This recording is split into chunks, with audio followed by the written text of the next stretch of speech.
Welcome to Quantum Mechanics. My name is Brant Carlson.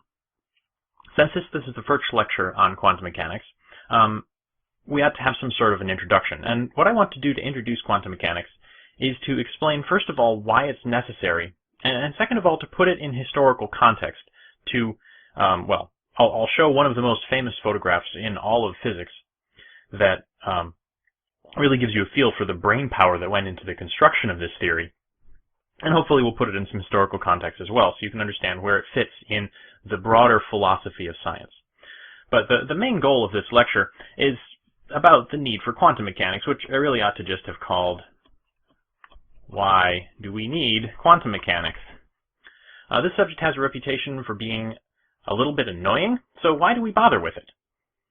Well, first off, for some historical context, imagine yourself back in 1900.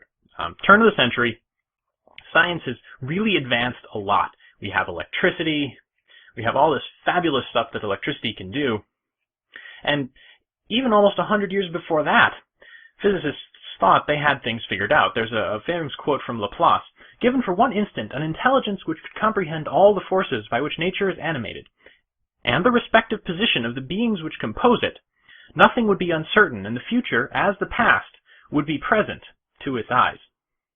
Now, maybe you think intelligence which can comprehend all the forces of nature is a bit of a stretch. And maybe such a being which can know all the respective positions of everything in the universe is a bit of a stretch as well. But the feeling at the time was that if you could do that, you would know everything. If you had perfect knowledge of the present, you could predict the future. And of course you can infer what happened in the past. And everything is connected by one unbroken chain of causality. Now, in 1903, Albert Michelson, another famous quote from that time period, said, "The more important fundamental laws and facts of physical science have all been discovered. Our future discoveries must be looked for in the sixth place of decimals." Now, this sounds rather audacious. This is 1903, and he thought that the only thing that we had left to nail down was the part-in-a-million level precision. Well, to be fair to him, he wasn't talking about never discovering new fundamental laws of physics. He was talking about really astonishing discoveries like the discovery of Uranus on the basis of orbital perturbations of Neptune. Never having seen the planet Uranus before, they figured out that it had to exist just by looking at things that they had seen. That's pretty impressive. And Michelson was really onto something. Precision measurements are really, really useful, especially today. But back in 1903, it wasn't quite so simple, and Michelson probably regretted that remark for the rest of his life. The attitude that I want you guys to take when you approach quantum mechanics, though, is not this sort of 1900s notion that everything is predicted. It comes from Shakespeare. Horatio says, "One, oh day and night, but this is wondrous strange," to which Hamlet replies, one of the most famous lines in all of Shakespeare, "And therefore as a stranger give it welcome. There are more things in heaven and earth, Horatio, than are dreamt of in your philosophy." So that's the attitude I want you guys to take when you approach quantum mechanics. It is wondrous strange, and we should give it welcome. There are some things in quantum mechanics that are deeply non-intuitive, but if you approach them with an open mind, quantum mechanics is a fascinating subject, and there's a lot of really fun stuff that goes on. Now, to move on to the necessity for quantum mechanics, there were some dark clouds on the horizon, even at the early 20th century. Michelson wasn't quite having a big enough picture in his mind when he said that everything was down to the sixth place of decimals. The dark clouds on the horizon, at least according to Kelvin here, were a couple of unexplainable experiments. One, the black body spectrum. Now, a black body you can just think of as a hot object. And a hot object, like, for example, the coils on an electrical stove, when they get hot, will glow. And the question is, what color do they glow? Do they glow red? Do they glow blue? What is the distribution of radiation that is emitted by a hot object? Another difficult to explain experiment is the photoelectric effect. If you have some light and it strikes a material, electrons will be ejected from the surface. And as we'll discuss in a minute, the properties of this experiment do not fit what we think we know about, or at least what physicists thought they knew about the physics of light and the physics of electrons at the turn of the 20th century. The final difficult experiment to explain is bright line spectra. For example, if I have a flame coming from, say, a Bunsen burner, and I put a chunk of something, perhaps sodium, in that flame, it will emit a very particular set of frequencies that looks absolutely nothing like a black body. We'll talk about all of these experiments in general, or in a little bit more detail in a minute or two, but just looking at these experiments now, these are all experiments that are very difficult to explain, knowing what we knew at the turn of the 20th century about classical physics. And there are also experiments that involve light and matter. So we're really getting down to the details of what stuff is really made of and how it interacts with the things around it. These are some pretty fundamental notions, and that's where quantum mechanics really got its start. So let's pick apart these experiments in a little more detail. The black body spectrum, as I mentioned, you can think of as the light that's emitted just by a hot object. And while hot objects have some temperature associated with them, let's call that T. The plot here on the right is showing very qualitatively, I'll just call it the intensity of the light emitted as a function of the wavelength of that light. So short wavelengths, high energy, long wavelengths, low energy. Now if you look at T equals 3500 Kelvin curve here, it has a long tail to long wavelengths, and it cuts off pretty quickly as you go to short wavelengths. So it doesn't emit very much high energy light. Whereas if you have a much hotter object, 5500 Kelvin, it emits a lot more high energy light. The red curve here is much higher than the black curve. Now if you try to explain this, knowing what early 20th century physicists knew about radiation and about electrons and about atoms and how they could possibly emit light, you get a prediction. And it works wonderfully well up until about here, at which point it blows up to infinity. Infinities are bad in physics. This is the Rayleigh-Jeans law, and it works wonderfully well for long wavelengths, but does not work at all for short wavelengths. That's called the ultraviolet catastrophe, if you've heard that term. On the other end of things, if you look at what happens down here, well, it's not so much a prediction but an observation, but there's a nice formula that fits here. So on one side we have a prediction that works well on one end but doesn't work on the other. And on the other hand we have a sort of empirical formula called Wien's law that works really well at the short wavelengths, but, well, also blows up to infinity at the long wavelengths. Both of these blowing up things are a problem. The question is, how do you get something that explains both of them? This is the essence of the black body spectrum and how it was difficult to interpret in the context of classical physics. The next experiment I mentioned is the photoelectric effect. This is sort of the opposite problem. It's not how a material emits light, it's how light interacts with the material. So you have light coming in, and the experiment is usually done like this. You have your chunk of material, typically a metal, and when light hits it, electrons are ejected from the surface, hence the electric part of the photoelectric effect. And you do all this in a vacuum, and the electrons are then allowed to go across a gap to some other material, another chunk of metal, where they strike this metal. And the experiment is usually done like this. You connect it up to a battery. So you have your material on one side and your material on the other, and you have light hitting one of these materials and ejecting electrons. And you tune the voltage on this battery such that your electrons, when they're ejected, never quite make it. So the electric field produced by this voltage is opposing the motion of the electrons. When that voltage is just high enough to stop the motion of the electrons, keep them from completely making it all the way across, we'll call that the stopping voltage. Now, it turns out that what classical E&M predicts, as I mentioned, doesn't match what actually happens in reality. But let's think about what does classical E&M predict here. Well, classical electricity and magnetism says that electromagnetic waves here have electric fields and magnetic fields associated with them, and these are propagating waves. If I increase the intensity of the electromagnetic wave, that means the magnitude of the electric field involved in the electromagnetic wave is going to increase. And if I'm an electron sitting in that electric field, the energy I acquire is going to increase. That means V stop is going to increase, because I'll have to have more voltage to stop a higher energy electron, as would be produced by a higher intensity beam of light. The other parameter of this incoming light is its frequency. So we can think about varying the frequency. If I increase the frequency, I have more intense light. Now, that doesn't say anything about the if I increase the frequency, I don't necessarily have more intense light. The electric field magnitude is going to be the same,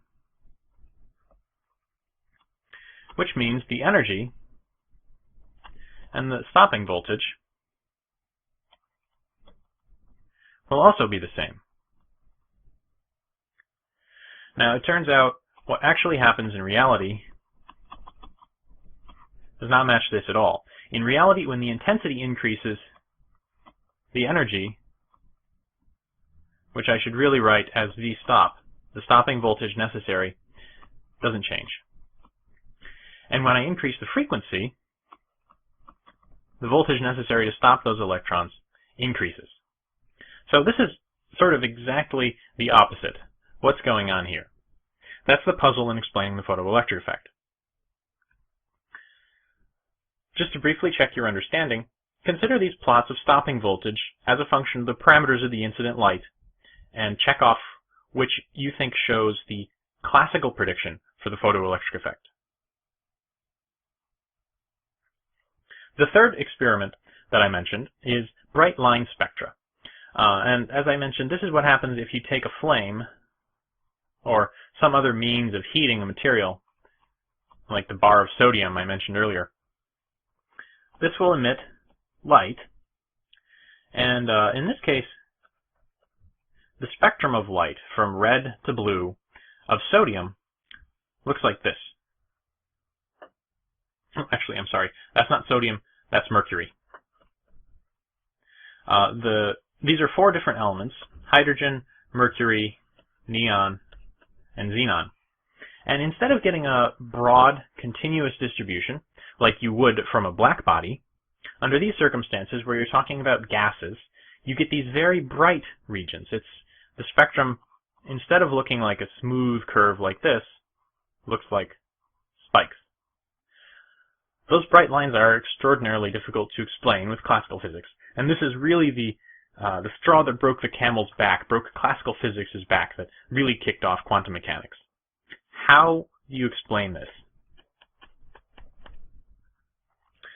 This is that famous photograph that I mentioned. This is really the group of people who first built quantum mechanics. Now, I mentioned three key experiments. The black body spectrum. This guy figured that out. This is Planck. The photoelectric effect. This guy, who I hope needs no introduction, this is Einstein, figured that out. This is the paper that won Einstein the Nobel Prize. And as far as the bright line spectra of atoms, it took a much longer time to figure out how all of that fit together. And it took a much larger group of people. But they all happen to be present in this photograph. There's this guy, and this guy, and these two guys, and this guy. This photograph is famous because these guys worked out quantum mechanics. But that's not the only, these aren't the only famous people in this photograph. You know this lady as well. This is Marie Curie. This is Lorentz, which if you studied special relativity, you know Einstein used the Lorentz transformations. pretty much everyone in this photograph is a name that you know. I went through and looked up who these people were. These were all of the names that I recognized, which doesn't mean that the people whose names I didn't recognize weren't also excellent scientists. For example, C.T.R. Wilson here, one of my personal favorites, inventor of the cloud chamber. This is the brain trust that gave birth to quantum mechanics, and it was quite a brain trust. You had some of the most brilliant minds of the century working on some of the most difficult problems of the century. And what's astonishing is they didn't really like what they found. They discovered explanations that made astonishingly accurate predictions, but throughout the history you keep seeing them disagreeing, like, no, that can't possibly be right. Not necessarily because the predictions were wrong or they thought there was a mistake somewhere, but because they just disliked the nature of what they were doing. They were upending their view of reality. Einstein, in particular, really disliked quantum mechanics to the day that he died, just because it was so counterintuitive.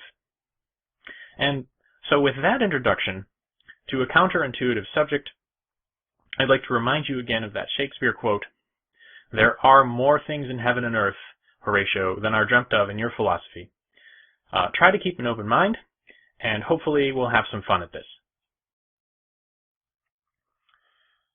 Knowing that quantum mechanics has something to do with explaining the interactions of light and matter, for instance, in the context of the photoelectric effect, or black-body radiation, or bright line spectra of atoms and molecules, one might be led to the question of when is quantum mechanics actually relevant? The domain of quantum mechanics is unfortunately not a particularly simple question. When does it apply? Well, on the one hand, you have classical physics, and on the other hand, you have quantum physics. And the boundary between them is not really all that clear. On the classical side, you have things that are certain, whereas on the quantum side, you have things that are uncertain. What that means in the context of physics is that on the classical side, things are predictable. They may be chaotic and difficult to predict, but in principle, they can be predicted. Well, on the quantum side, things are predictable too, but with a caveat. In the classical side, you determine everything. Basically, every property of the system can be known with perfect precision, whereas in quantum mechanics, what you predict are probabilities. And learning to work with probabilities is going to be the first step to getting comfortable with quantum mechanics. The boundary between these two realms, when the uncertain and probabilistic effects of quantum mechanics start to become relevant, is really a dividing line between things that are large and things that are small. And that's not a particularly precise way of stating things. Doing things more mathematically, quantum mechanics applies, for instance, when angular momentum L is on the scale of Planck's constant, or the reduced Planck's constant, h bar. Now, h bar is the fundamental scale of quantum mechanics, and it appears not only in the context of angular momentum. Planck's constant has units of angular momentum, so if your angular momentum is of order Planck's constant or smaller, you're in the domain of quantum mechanics. We'll learn more about uncertainty principles later as well, but uncertainties in this context have to do with products of uncertainties. For instance, the uncertainty in the momentum of a particle times the uncertainty in the position of the particle. This, if it's comparable to Planck's constant, is also going to give you the realm of quantum mechanics. Energy and time also have an uncertainty relation, again, approximately equal to Planck's constant. Most fundamentally, the classical action, when you get into more advanced studies of classical mechanics, you'll learn about a quantity called the action, which has to do with the path the system takes as it evolves in space and time. If the action of the system is of order Planck's constant, then you're in the quantum mechanical domain. Now, Planck's constant is a really small number. It's 1.05 times 10 to the negative 34 kilogram meters squared per second. Times 10 to the negative 34 is a small number. So if we have really small numbers, then we're in the domain of quantum mechanics. In practice, these guys are the most useful, whereas this is the most fundamental. But we're more interested in useful things than we are in fundamental things, after all. For example, the electron in the hydrogen atom. Now, you know from looking at the bright line spectra that this should be in the domain of quantum mechanics. But how can we tell? Well, to use one of the uncertainty principles as a calculation, consider the energy. The energy of an electron in a hydrogen atom is, let's say about 10 electron volts. If we say that's p squared over 2m, using the classical kinetic energy relation between momentum and kinetic energy, that tells us that the momentum, p, is going to be about 1.7 times 10 to the minus 24th kilogram meters, kilogram, where'd it go? Where's my eraser? Kilogram meters per second. Now, this suggests that the momentum of the electron is, non-zero. But if a hydrogen atom itself is not moving, we know the average momentum of the electron is 0. So if the momentum of the electron is going to be 0 with still some momentum being given to the electron, this is more the uncertainty in the electron momentum than the electron momentum itself. The next quantity, if we're looking at the uncertainty relation between momentum and position, is we need to know the size of, or the uncertainty in the position of the electron, which has to do with the size of the atom. Now, the size of the atom, that's about 0.1 nanometers, which, if you don't remember the conversion from nanometers, is 10 to the minus 10th meters. So let's treat this as delta x, our uncertainty in position, because we don't really know where the electron is within the atom, so this is a reasonable guess at the uncertainty. Now, if we calculate these two things together, delta p, delta x, you get something, I should say this is approximate because this is very approximate, 1.7 times 10 to the negative 34th.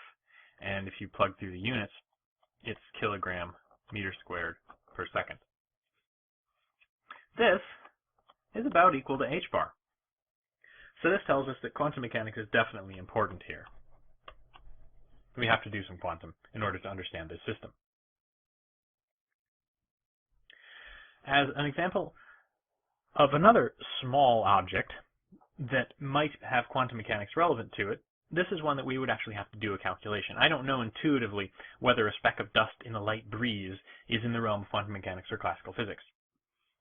Now, I went online and looked up some numbers. For a speck of dust, let's say the mass is about 10 to the minus 6th kilograms, a microgram. It has a velocity in this light breeze of, let's say, 1 meter per second. And make myself some more space here. The size of this speck of dust is going to be about 10 to the minus 5 meters. So these are the basic parameters of this speck of dust in a light breeze. Now we can do some calculations with this. For instance, momentum. Well, in order to understand quantum mechanics, there's some basic vocabulary that I need to go over. So let's talk about the key concepts in quantum mechanics. Thankfully, there are only a few. There's really only 3, and the first is the wave function.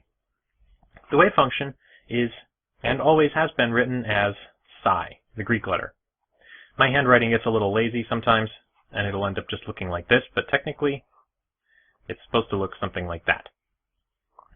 Details aren't important, provided you recognize the symbol.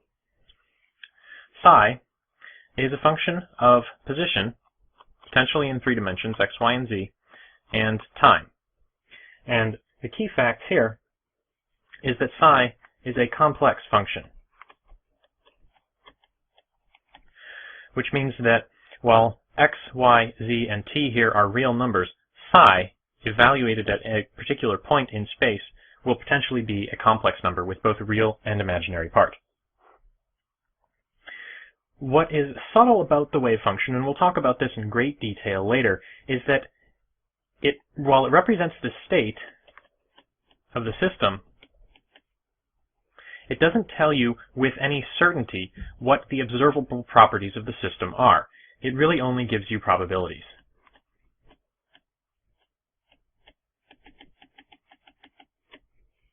So for instance, if I have a coordinate system, something like this, where say this is position in the x direction, psi, with both real and imaginary parts, might look something like this. This could be the real part of psi, and this could be, say, the complex or the imaginary part of psi.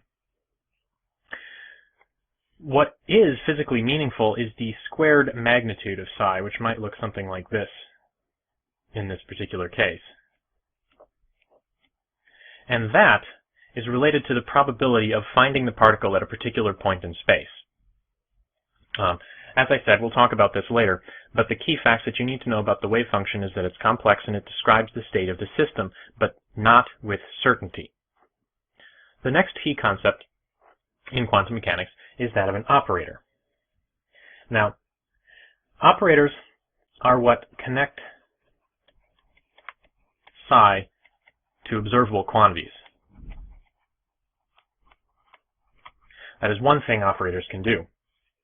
Just a bit of notation, usually we use hats for operators. For instance, x hat or p hat are operators that you'll encounter shortly. Operators act on psi. So if you want to apply, for instance, the x hat operator to psi, you would write x hat psi. As if this were something that as it appears on the left of psi, the assumption is that x acts on psi. If I write psi x hat, doesn't necessarily mean that x hat acts on psi. You assume operators act on whatever lies to the right. Likewise, of course, p hat psi. Now, we'll talk about this in more detail later, but x hat, the operator, can be thought of as just multiplying by x. So if I have psi as a function of x hat psi is just going to be x times psi of x. So if psi was a polynomial, you could multiply x by that polynomial. The p operator, p hat, is another example, is a little bit more complicated. This is just an example now, and technically this is the momentum operator, but we'll talk more about that later. It's equal to minus h bar times the derivative with respect to x. So this is again something that needs a function, needs the wave function to actually give you anything meaningful. Now the important thing to note about the operators is that they don't give you the observable quantities either. But in quantum mechanics, you can't really say the momentum of the wave function. For instance, p hat psi is not, and I'll put this in quotes because you won't hear this phrase very often, the momentum of psi. It's the momentum operator acting on psi, and that's not the same thing as the momentum of psi. The final key concept in quantum mechanics is the Schrödinger equation. And this is really the big equation. So I'll write it big. I, h bar, partial derivative of psi with respect to time is equal to h hat, that's an operator, acting on psi. Now h hat here is the Hamiltonian, which you can think of as the energy operator.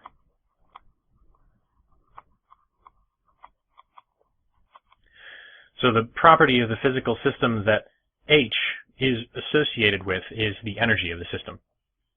And the energy of the system can be thought of as a kinetic energy. So we can write a kinetic energy operator plus a potential energy operator together acting on psi.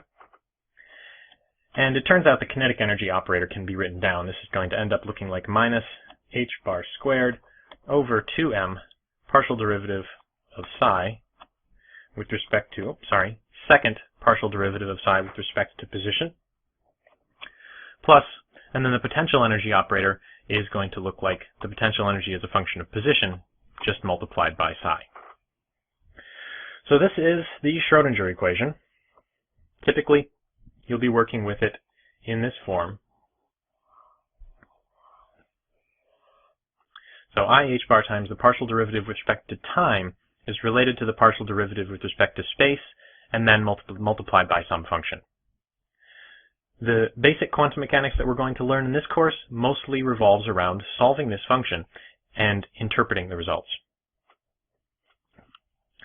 So to put these in a bit of a roadmap, we have operators. We have the Schrodinger equation.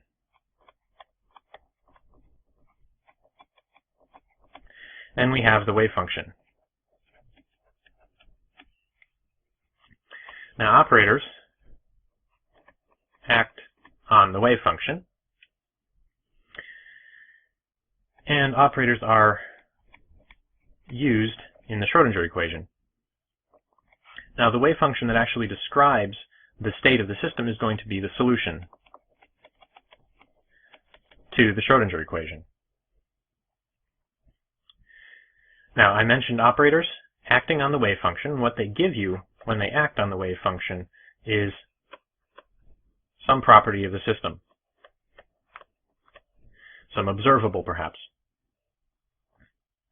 And the other key fact that I mentioned so far is that the wave function doesn't describe the system perfectly, it only gives you probabilities.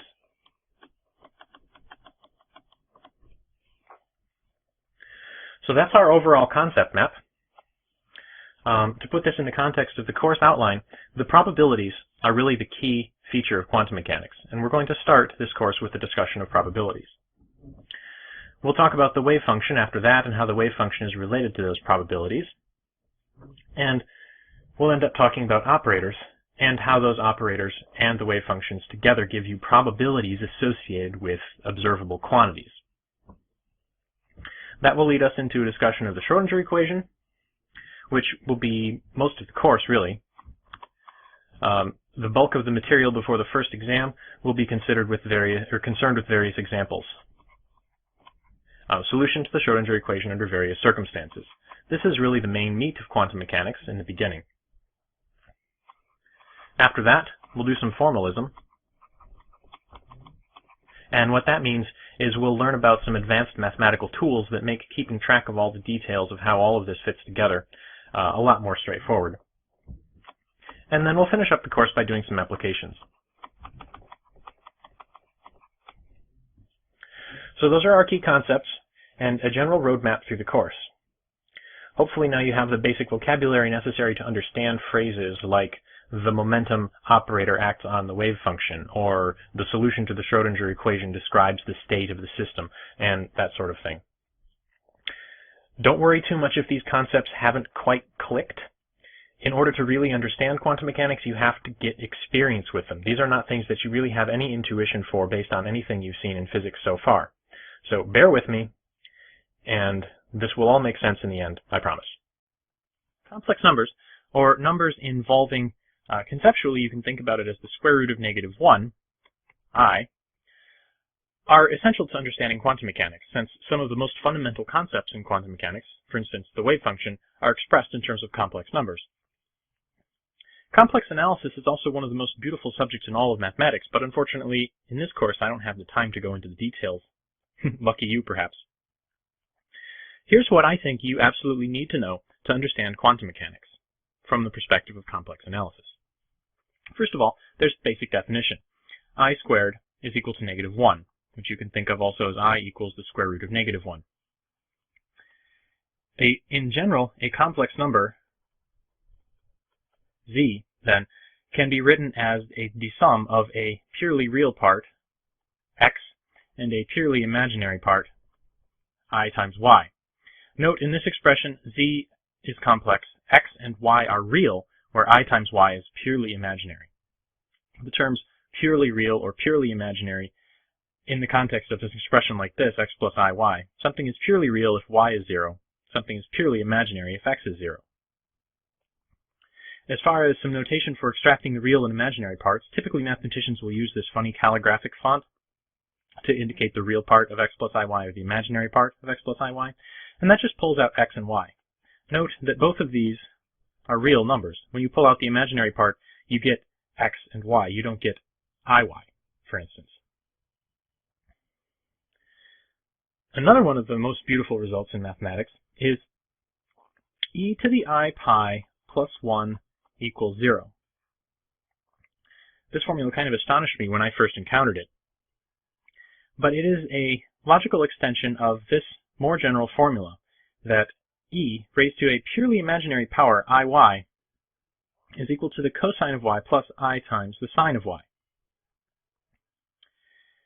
This can be shown in a variety of ways, in particular involving the Taylor series. If you know the Taylor series for the exponential, the Taylor series for cosine of y, and the Taylor series for sine of y, you can show quite readily that the Taylor series for complex exponential is the Taylor series of cosine plus the Taylor series of sine. And while that might not necessarily constitute a rigorous proof, it's really quite fun if you get the chance to go through it. At any rate, the trigonometric functions here, cosine and sine, should be suggestive, and there is a geometric interpretation of complex numbers that we'll come back to in a minute. But for now, know that while we have rectangular forms like this, x plus iy, where x and y, the nomenclature there is chosen on purpose, you can also express this in terms of r e to the I theta, where you have now a radius and an angle. The angle here, by the way, is going to be the arctangent of y over x. And we'll see why that is in a moment when we talk about the geometric interpretation. But given these rectangular and polar forms of complex numbers, what do the basic operations look like? How do we manipulate these things? Well, addition and subtraction in rectangular form is straightforward. If we have two complex numbers, a plus ib plus, and we want to add to that a second complex number, c plus id, we just add the real parts, a and c, and we add the imaginary parts, b and d. This is just like adding in any other sort of algebraic expression. Multiplication is a little bit more complicated. You have to distribute, and you distribute in the usual sort of draw a smiley face kind of way. A times c and b times d are going to end up together in the real part. And the reason for that is, well, a times c, a and c both being real numbers, a times c will be real. Whereas ib times id, both being purely complex numbers, you'll end up with b times d times I squared, and I squared is minus 1. So you just end up with minus bd, which is what we see here. Otherwise, the complex part is perhaps a little more easy to understand. You have I times b times c, and you have a times I times d, both of which end up with plus signs in the complex part. Division, in this case, is like rationalizing the denominator, except instead of involving radicals, you have complex numbers. If I have some number a plus ib divided by c plus id, I can simplify this by both multiplying and dividing by c minus id. Note the sign change in the denominator here. C plus id is then prompting me to multiply by c minus id over c minus id. Now, when you do the distribution there, for instance, let's just do it in the denominator, c plus id times c minus id, my top eyebrows here of the smiley face, c squared times id, or c squared plus, now, id times minus id, which is, well, I'll just write it out, I times minus id, which is going to be d squared times I times minus I. So I squared times minus 1, and I squared is minus 1. So I have minus 1 times minus 1, which is just 1, so I can ignore that. I've just got d squared. So what I end up with in the denominator is just c squared plus d squared. What I end up with in the numerator, well, that's the same sort of multiplication thing that we just discussed. So the simplified form of this has no complex part in the denominator, which helps keep things a little simple and a little easier to interpret. Now in polar form, addition and subtraction, well, they're complicated. Under most circumstances, if you have two complex numbers given in polar form, it's easiest just to convert to rectangular form and add them together there. Multiplication and division, though, in polar form have very nice expressions. Q e to the I theta times R e to the I phi. Well, these are just all real numbers multiplying together, and then I can use the rules regarding multiplication of exponentials, meaning if I have two things like e to the I theta and e to the I phi, I can just add the exponents together. It's like taking x squared times x to the fourth and getting x to the sixth. But QR e to the I theta plus phi. So that was easy. We didn't have to do any distribution at all. The key fact here is that you add the angles together. In the case of division, it's also quite easy. You simply divide the radii, q over r, and instead of adding, you subtract the angles. So polar complex numbers expressed in polar form are much easier to manipulate in multiplication and division, while complex numbers represented in rectangular form are much easier to manipulate for addition and subtraction.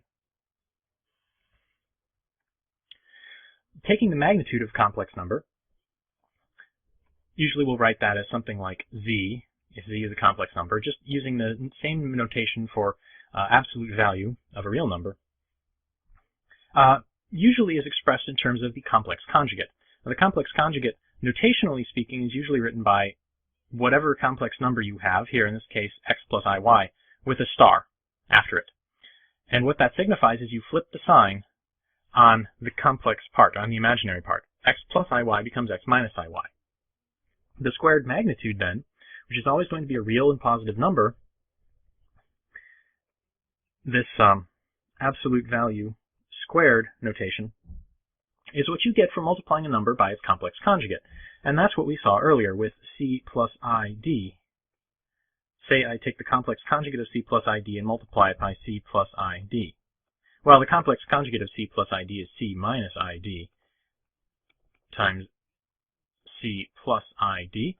And doing the distribution, like we did when we calculated the denominator, when we were simplifying the division of complex numbers in rectangular form, just gave us c squared plus d squared. This should be suggestive if you have something like x plus iy, that's really messy, x plus iy, and I want to know the squared absolute magnitude. Thinking about this as a position in Cartesian space should make this formula, c squared plus d squared in this case, just make a little more sense. You can also, of course, write that in terms of real and imaginary parts. But let's do an example. If w is 3 plus 4i, and z is minus 1 plus 2i, first of all, let's find w plus z. Well, w plus z is 3 plus 4i plus minus 1 plus 2i. That's straightforward. If you can keep track of your terms, 3 minus 1 is going to be our real part, so that's 2. And 4i plus 2i, which is plus 6i, is going to be our complex part. Sorry, our imaginary part. Now, w times z, 3 plus 4i times minus 1 plus 2i. For this, we have to distribute, like usual. So from our top eyebrow terms here, we've got 3 times minus 1, which is minus 3, and 4i times 2i, both positive. So I have 4 times 2, which is 8, and I times I, which is minus 1, minus 8. Then, for my imaginary part, I guess the mouth and the chin, if you want to think about it that way, I have 4i times minus 1, minus 4 with the I out front, will just be minus 4 inside the parentheses here, and 3 times 2i is going to give me 6i, plus 6 inside. The end result you get here is 8, or minus 8 minus 3 is minus 11, and minus 4 plus 6 is going to be 2. So I get minus 11 plus 2i for my multiplication here. I guess if I'm going to circle that answer, I should circle this answer as well. Now, slightly more complicatedly, w over z. W is 3 plus 4i, and z is minus 1 plus 2i. And you know when you want to simplify an expression like this, you multiply by the complex conjugate of the denominator divided by the complex conjugate of the denominator. So minus 1 minus 2i divided by minus 1 minus 2i. And if we continue the same sort of distribution, I'll do the numerator first.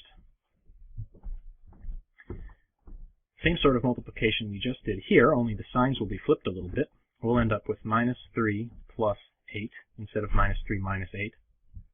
And for the imaginary part, we'll end up with minus 4 minus 6 instead of minus 4 plus 6. And you can work out the details of that distribution on your own if you want. The denominator is not terribly complicated, since we know we're taking the absolute magnitude of a complex number by multiplying a complex number by its complex conjugate. We can just write this out as the square of the real part, 1, plus the square of the imaginary part, minus 2, which squared is 4. So if I continue this final step, this is going to be 5. This is going to be minus 10i, and our denominator here is just going to be 5. So in the end, what I'll end up with is going to be 1 minus 2i. So it actually ended up being pretty simple in this case. Now for the absolute magnitude of w, 3 plus 4i, you can think of this as w times w star square root. You can think of this as the square root of the real part of w plus the imaginary part of w. Sorry, square root of the squared of the real part plus the square of the imaginary part, which is perhaps a little easier to work with in this case, so you don't have to distribute out complex numbers in that way.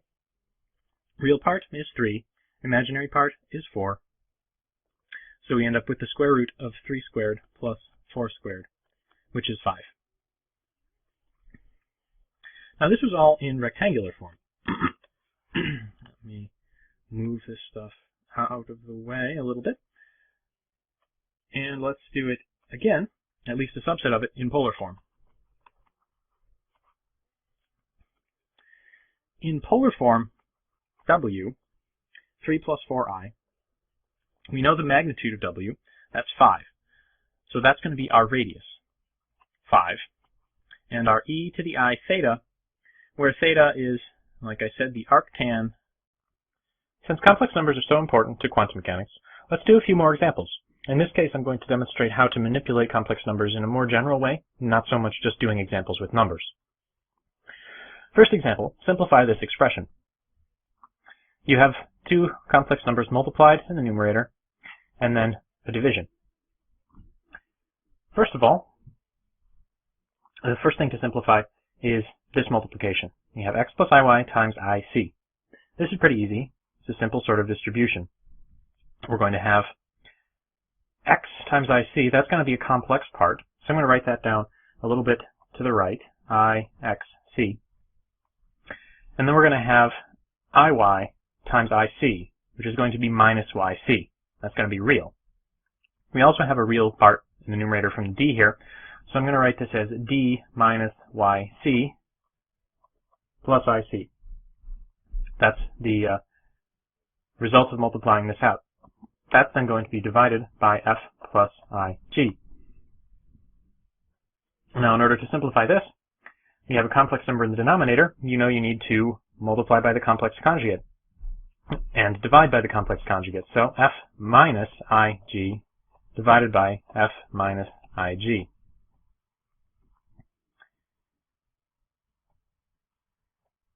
Now, expanding this out is a little bit messier, but fundamentally you've seen this sort of thing before. You have real part, and imaginary part in the numerator. And then you're going to have imaginary part, and real part, imaginary part. And what you're going to end up with from this first term, you get f times d minus yc. From the second term, you have minus ig times ixc, which is going to give you xcg.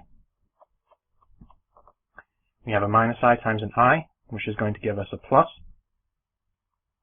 Incidentally, if you're having trouble figuring out something like minus I times I, think about it in the geometric interpretation. This is I in the complex plane. This is minus I in the complex plane. So I have one angle going up, one angle going down.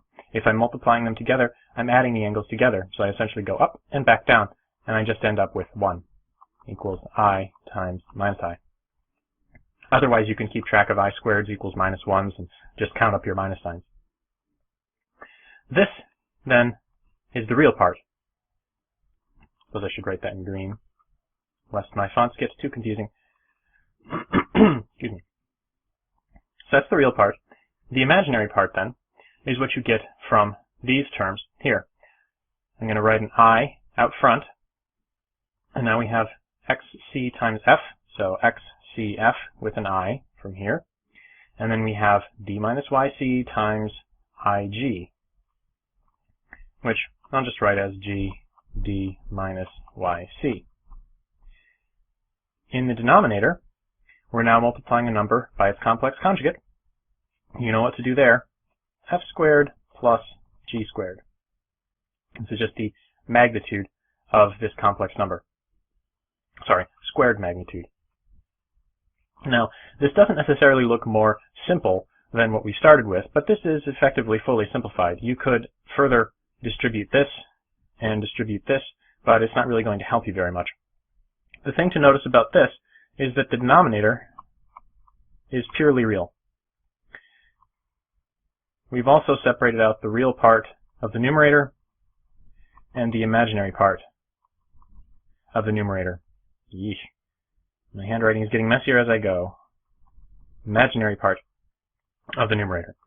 So we can look at this numerator now and say, this is the complex number, real part, imaginary part, and then it's just divided by this real number, which effectively is just a scaling. It's a relatively simple thing to do, to divide by a real number.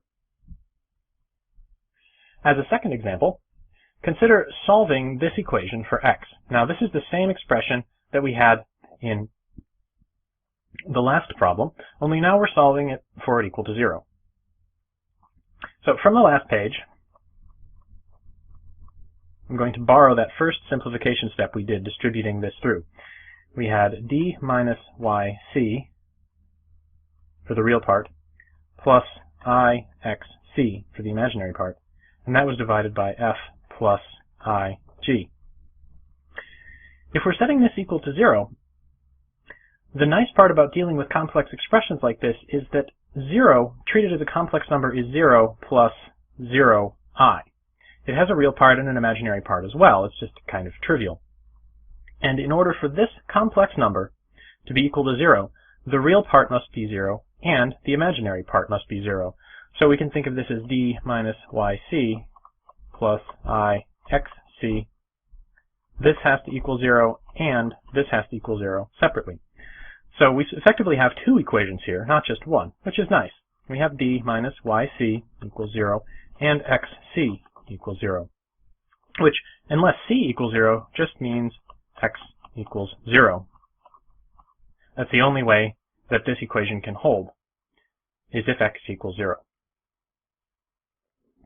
The key fact here is to keep in mind that in order for two complex numbers to be equal, both the real parts and the imaginary parts have to be equal. As a slightly more involved example, consider finding the cubed roots of 1. Now, you know, 1 cubed is 1. That's a good place to start. We'll see that fall out of the algebra pretty quickly. What we're trying to do is solve the equation z cubed equals 1, which you can think of as x plus I y, where x and y are real numbers, cubed, equals 1. Now, if we expand out this cubic, you get x cubed plus 3x squared times iy plus 3x times iy squared plus iy cubed. And this is going to have to equal 1. Excuse me. Equal 1. Now, looking at these expressions, here we have an iy, here we have an iy squared. This is going to give me an I squared, which is going to be a minus sign. And here I have an iy cubed. This is going to give me an I cubed, which is going to be minus I. So I have two complex parts and two real parts. So I'm going to rewrite that. X cubed, and then now a minus sign from the I squared, 3xy squared, plus, pulling an I out front, the imaginary part then is going to come from this 3x squared y and this y cubed. So I've got a 3x squared y here, and then a minus y cubed, minus coming from the I squared. And this is also going to have to equal 1.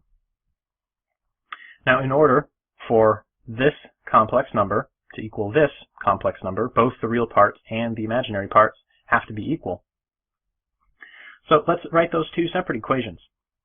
X cubed minus 3xy squared equals the real part of, this is the real part of the left-hand side, has to equal the real part of the right-hand side, 1.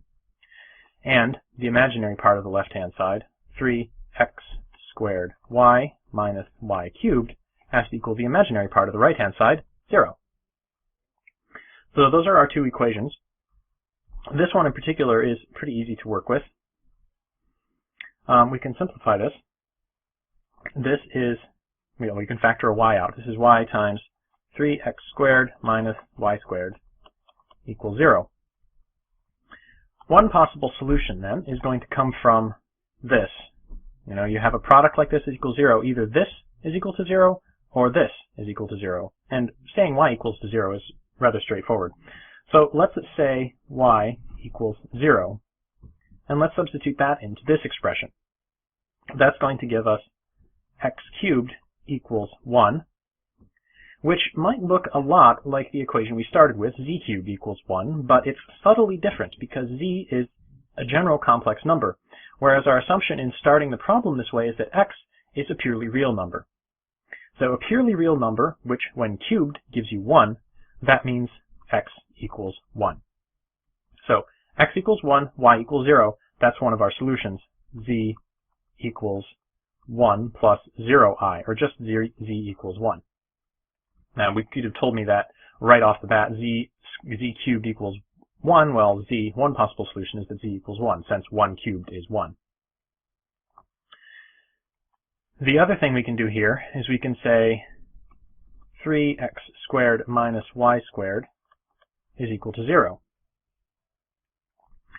This means that, I'll just cheat a little bit and simplify this, 3x squared equals y squared. Now I can substitute this in, this y squared, into this expression as well. And what you end up with is x cubed minus 3x, and then y squared was equal to 3x squared. So 3x squared is going to go in there. That has to equal 1. Now let's move up here.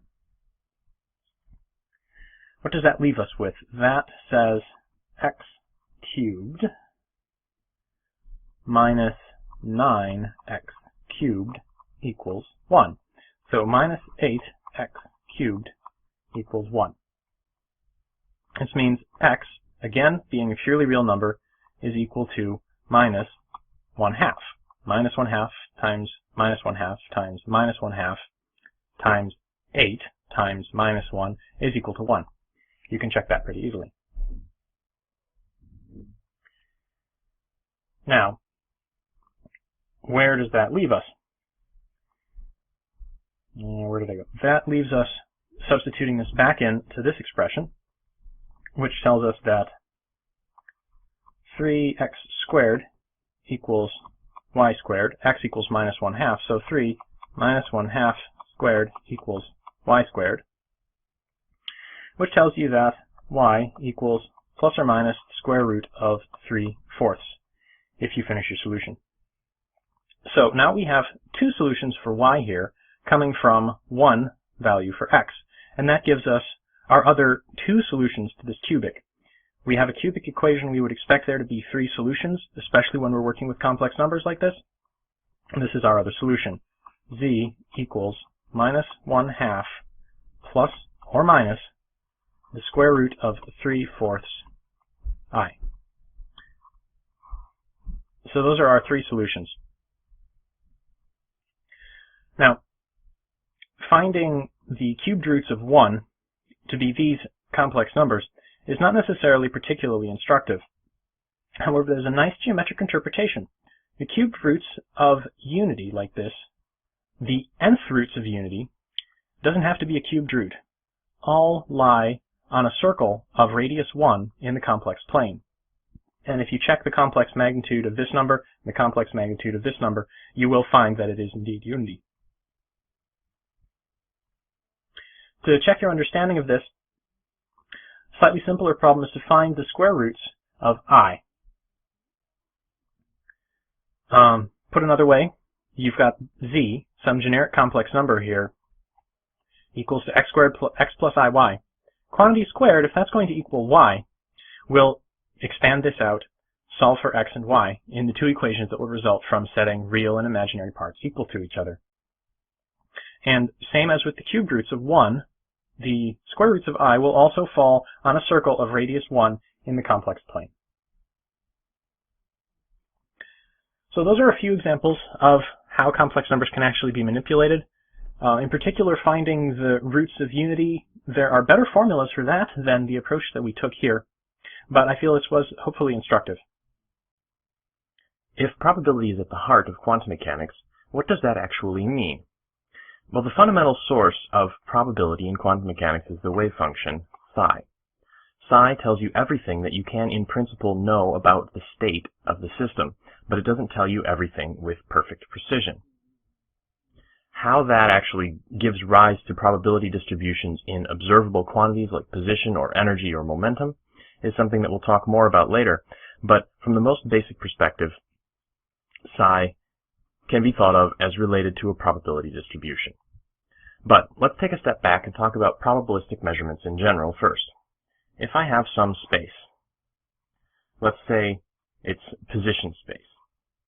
Say this is the floor of a lab, and I have a ball that is somewhere on the floor. I can measure the position of that ball. Maybe I measure the ball to be there on the floor. If I prepare the experiment in exactly the same way, attempting to put the ball in the same position on the floor and measure the position of the ball again, I won't always get the same answer because of perhaps some imprecision in my measurements or some imprecision in how I'm reproducing the system.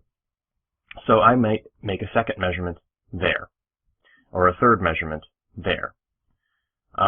If I repeat this experiment many times, I'll get a variety of measurements at a variety of locations. And maybe they cluster in certain regions, or maybe they're very unlikely in other regions. But this distribution of measurements, we can describe that mathematically with a probability distribution. A probability distribution, for instance, I could plot P of x here, and P of x tells you roughly how many, or how likely you are to make a measurement. So I would expect P of x as a function to be larger here, where there's a lot of measurements, and 0 here where there's no measurements, and relatively small here where there's few measurements. So P of x might look something like this.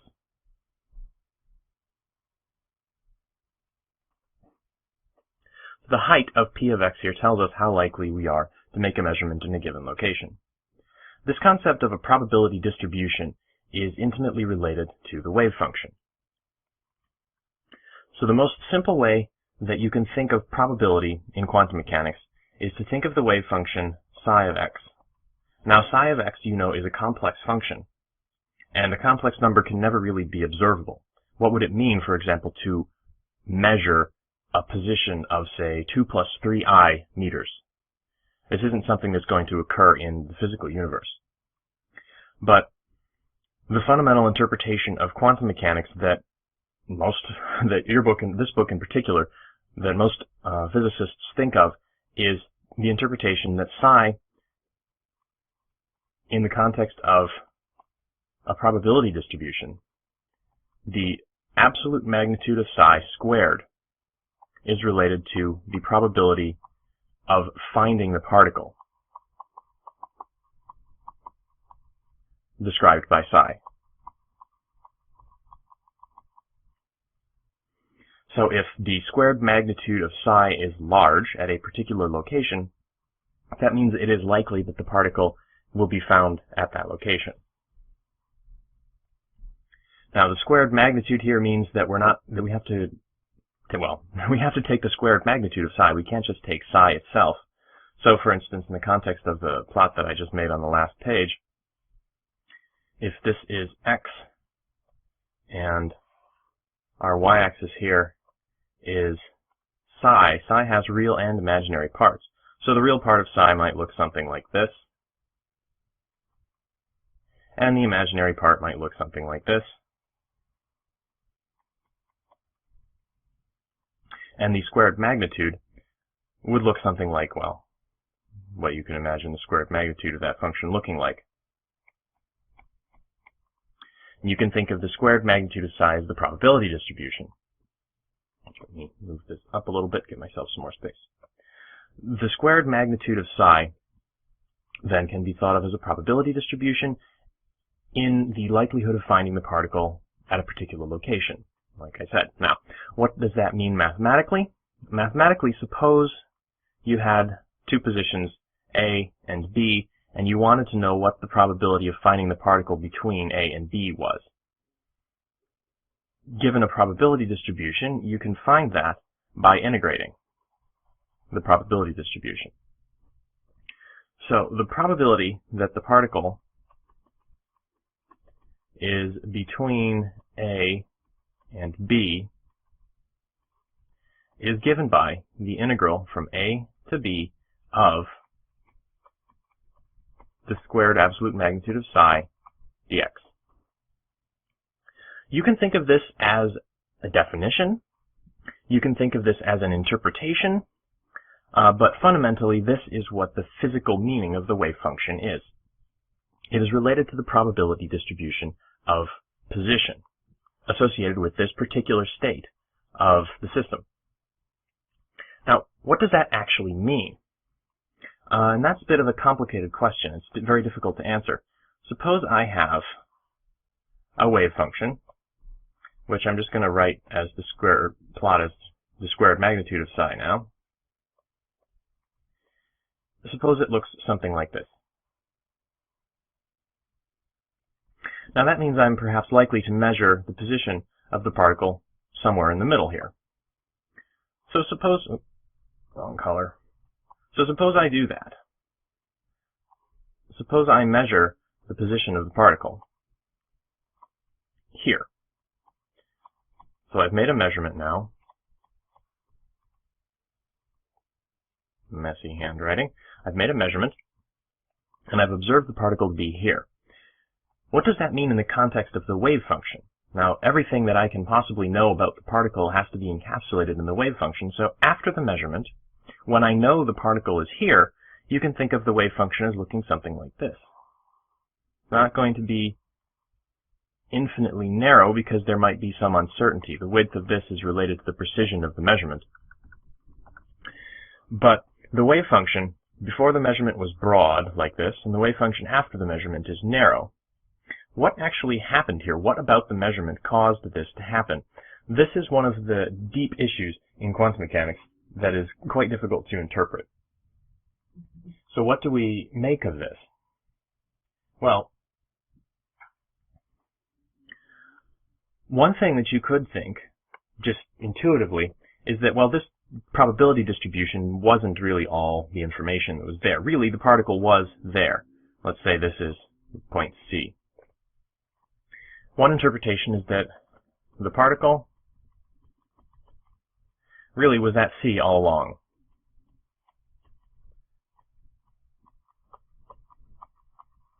That means that this distribution reflects ignorance on our part as physicists, not fundamental uncertainty in the physical system. This turns out to not be true, and you can show mathematically and in experiments that this is not the case. The main interpretation that physicists use is to say that this wave function psi here, also shown here, collapses. Now that's a strange term, collapses.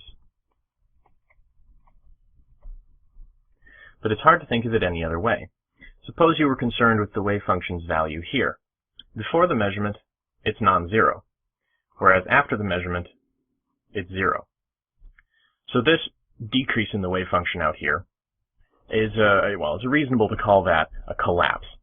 What that wave function collapse means is subject to some debate, and there are other interpretations.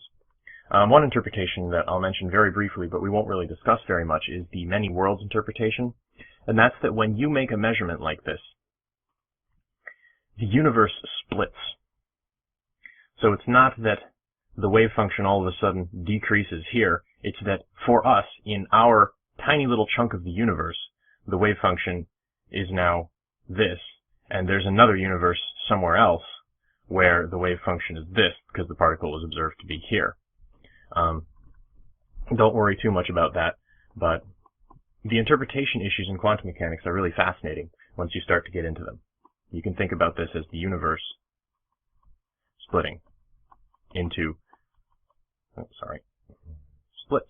The universe, you can think about this as the universe splitting into many little sub-universes where the probability of where the particle is observed at a variety of locations.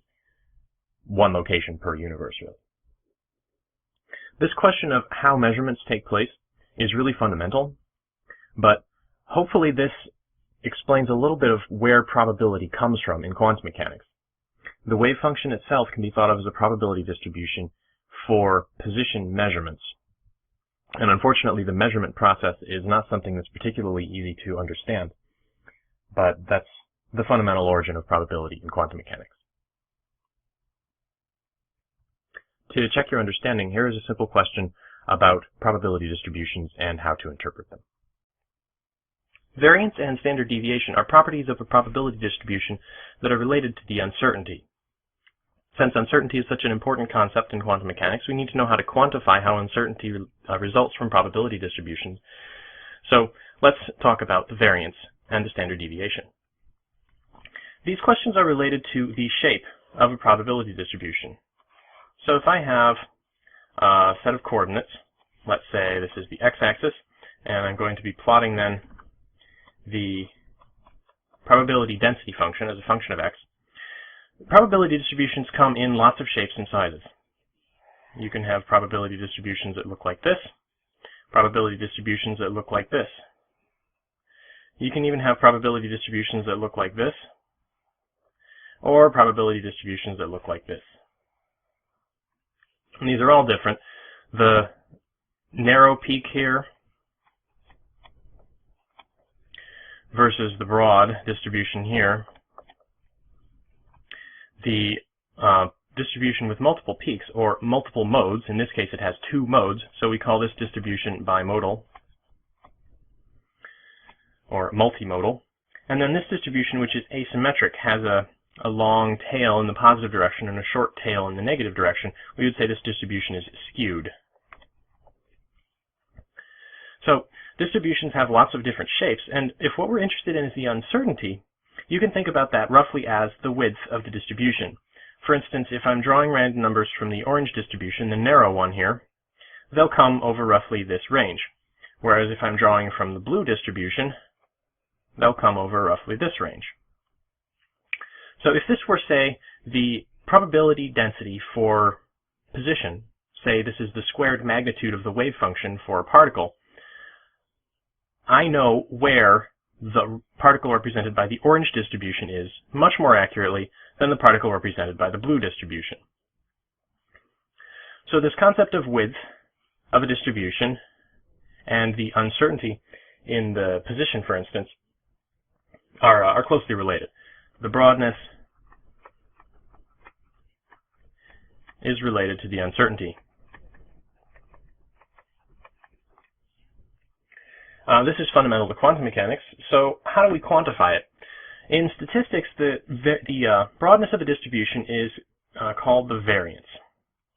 Variance is a way of measuring the broadness of a distribution, for example. So suppose this is my distribution. The mean of my distribution is going to fall roughly in the middle here. Let's say that's the expected value of x, if this is the x-axis. Now, if I draw a random number from this distribution, I won't always get the expected value. Suppose I get a value here. If I'm interested in the typical deviation of this value from the mean, that will tell me something about how broad this distribution is. So let's define this displacement here to be delta x. Delta x is going to be equal to x minus the expected value of x. And first of all, you might think, well, if I'm looking for the typical values of delta x, let's just try the expected value of delta x. Well, what is that? Unfortunately, the expected value of x doesn't really work for this purpose because delta x is positive if you're on this side of the mean and negative if you're on this side of the mean. So the expected value of delta x is 0. Sometimes it's positive, sometimes it's negative, and they end up canceling out. Now, if you're interested in only positive numbers, the next guess you might come up with is let's use not delta x, but let's use the absolute value of delta x. What is that? Well, absolute values are difficult to work with since you have to keep track of whether a number is positive or negative and keep flipping signs if it's negative. So this turns out to just be kind of painful.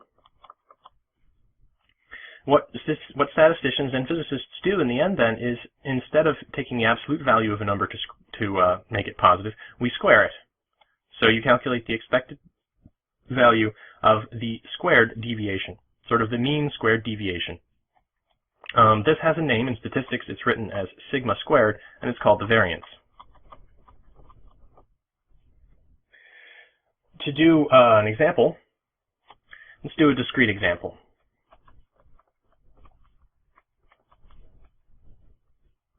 Suppose I have two probability distributions, all with equally likely outcomes. Say the outcomes of one distribution are 1, 2, and 3, while the outcomes for the second distribution are 0, 2, and 4. Put it graphically, these numbers are more closely spaced than these numbers. So I would expect the broadness of this distribution to be larger than the broadness of this distribution. You can calculate this out by calculating the mean squared deviation. So first of all, we need to know the mean. The expected value of x is 2 in this case, and also in this case. Knowing the expected value of x, you can calculate the deviations. So let's say delta x here is going to be -1, 0, and 1 are the possible deviations from the mean for this probability distribution, whereas in this case it's -2, 0, and 2. Then we can calculate the delta x squareds that are possible, and you get 1, 0, and 1 for this distribution, and 4, 0, and 4 for this distribution. Now when you calculate the mean of these squared deviations, in this case, the expected value of the squared deviation is 2/3, whereas in this case, the expected value of the squared deviation is 8/3. So indeed, we did get a larger number for the variance in this distribution. So you can think of that as the definition. This is not the easiest way of calculating the variance, though. It's actually much easier to calculate the variance as an expected value of a squared quantity and minus the square of the expected value of the quantity itself. So the mean of the square minus the square of the mean, if that helps you to remember it. You can see how this results fairly easily by plugging through some basic algebra. So given our definition, the expected value of delta x squared, we're calculating an expected value. So suppose we have a continuous distribution now. The continuous distribution expected value has an integral in it, so we're going to have the integral of delta x squared times rho of x dx. Now delta x squared, we know what delta x is. Delta x is x minus the expected value of x, so we can plug that in here, and we're going to get the integral of x minus expected value of x squared times rho of x dx. I can expand this out, and I'll get integral of x squared minus 2x expected value of x plus expected value of x quantity squared rho of x dx. And now I'm going to split this integral up into three separate pieces. First piece, integral of x squared rho of x dx. Second piece, integral of 2x expected value of x rho of x dx. And the third piece, integral of expected value of x squared rho of x dx. Now this integral, you recognize right away, this is the expected value of x squared. This integral, I can pull this out front since this is a constant. This is just a number. This is the expected value. So this integral is going to become 2, I can pull the 2 out of course as well, 2 times the expected value of x, and then what's left is the integral of x, rho of x dx, which is just the expected value of x. This integral, again this is a constant, so I can pull it out front, and when I do that, I end up with just the integral of rho of x dx. And we know the integral of rho of x dx over the entire domain. I should specify that this is the integral from minus infinity to infinity now. All of these are integrals from minus infinity to infinity. The integral of minus infinity to infinity of rho of x dx is 1. So this, after I pull the expected value of x quantity squared out, is just going to be the expected value of x quantity squared. So this is expected value of x squared. This is, well, I can simplify this as well. This is the expected value of x quantity squared as well. So I'm going to erase that and say squared there. So I have this minus twice this plus this. And in the end, that gives you expected value of x squared minus the expected value of x squared. So, mean of the square minus the square of the mean. To check your understanding of how to use this formula, I'd like you to complete the following table. Now, I'll give you a head start on this. If your probability distribution is given by 1, 2, 4, 5, and 8, all equally likely, you can calculate the mean.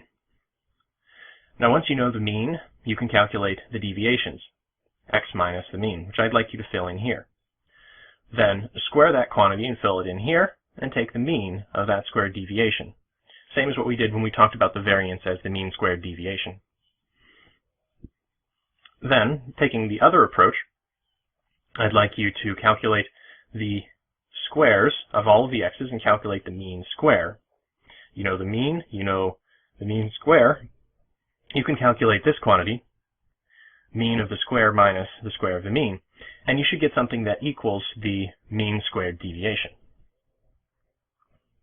That's about it for variance, but just to say a little bit more about this, variance is not the end of the story. It turns out there's more. I mentioned the distributions that we were talking about earlier on the first slide here. Keep forgetting to turn my ruler off. The distributions that look like this versus distributions that look like this. This is a question of symmetry, and the mathematical name for this is skew, or skewness. There's also distributions that look like this versus distributions that look like this. And this is what, mathematically, this is called kurtosis, which kind of sounds like a disease or perhaps a villain from a comic book. kurtosis has to do with the relative weights of things near the peak versus things in the tails. Now, mathematically speaking, you know the variance, sorry, let me go back a little further. You know the mean, that was related to the integral of x, rho of x, dx. We also just learned about the variance,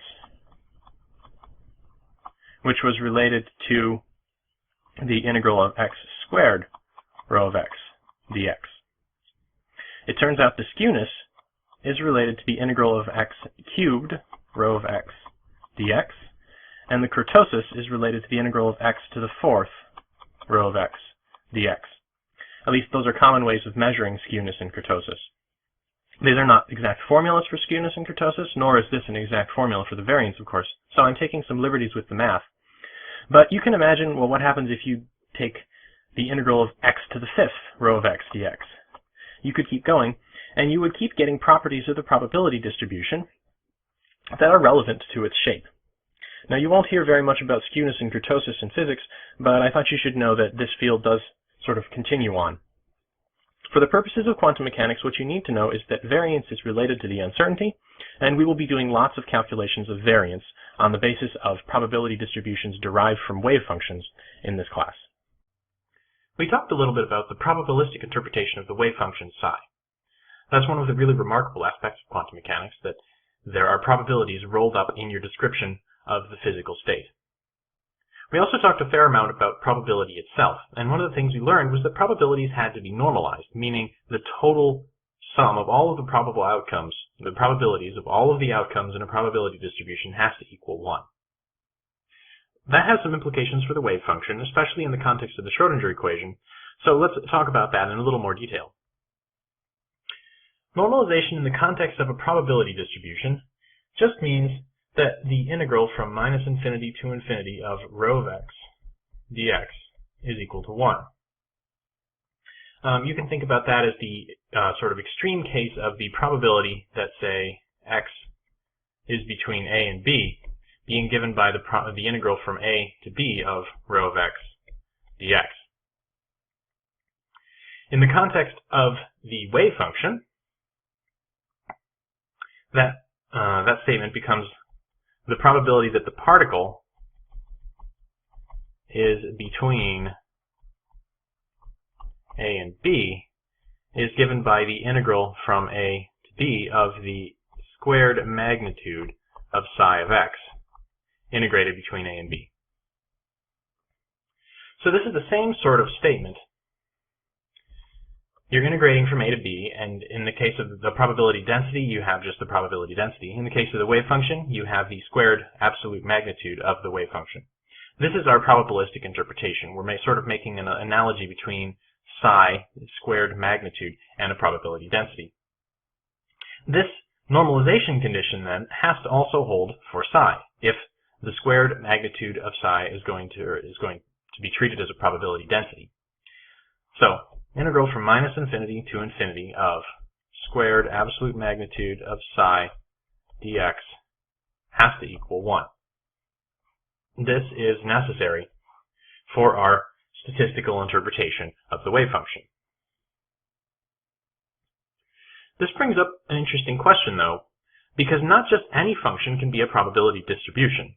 Therefore, this normalization condition, treating psi as a probability density, means there are some conditions on what sorts of functions are allowed to be wave functions. This is the question of normalizability. Suppose, for instance, I had a couple of functions that I was interested in. Say one of those functions looks sort of like this, keeps on rising as it goes to infinity. If I wanted to consider the squared magnitude of this function, this is our possible psi, this is our possible psi squared, sorry about the messy there. This function, since it's going to, it's continuing to increase as x increases, both in the negative direction and in the positive direction, its squared magnitude is going to look something like this. I can do a little better there, sorry.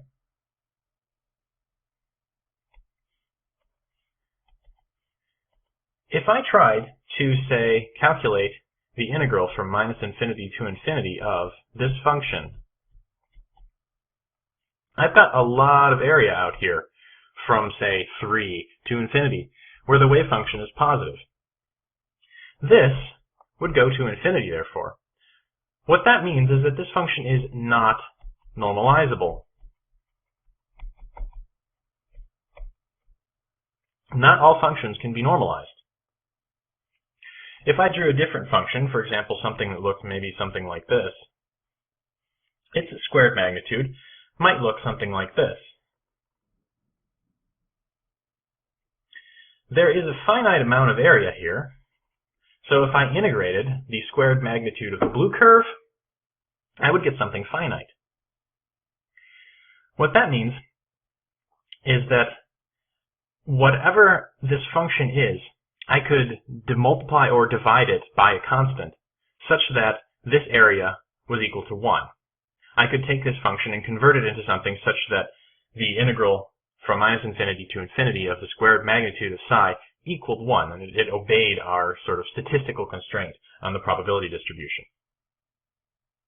In order for this to be possible, psi has to have this property, and the mathematical way of stating it is that psi must be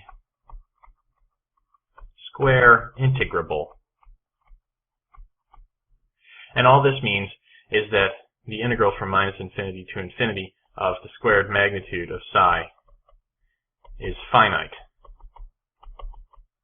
You don't get 0, you don't get infinity. In order for this square integrability to hold, for example, though, you need a slightly weaker condition that psi goes to 0 as x goes to either plus or minus infinity. It's not possible to have a function that stays non-zero or goes to infinity itself as x goes to infinity and still have things be integrable. Like I said, if this holds, if this integral here is finite, you can convert any function into something that is normalized by just multiplying or dividing by a constant. Is that possible, though? In the Schrodinger equation, does multiplying or dividing by a constant do anything? Well, the Schrodinger equation here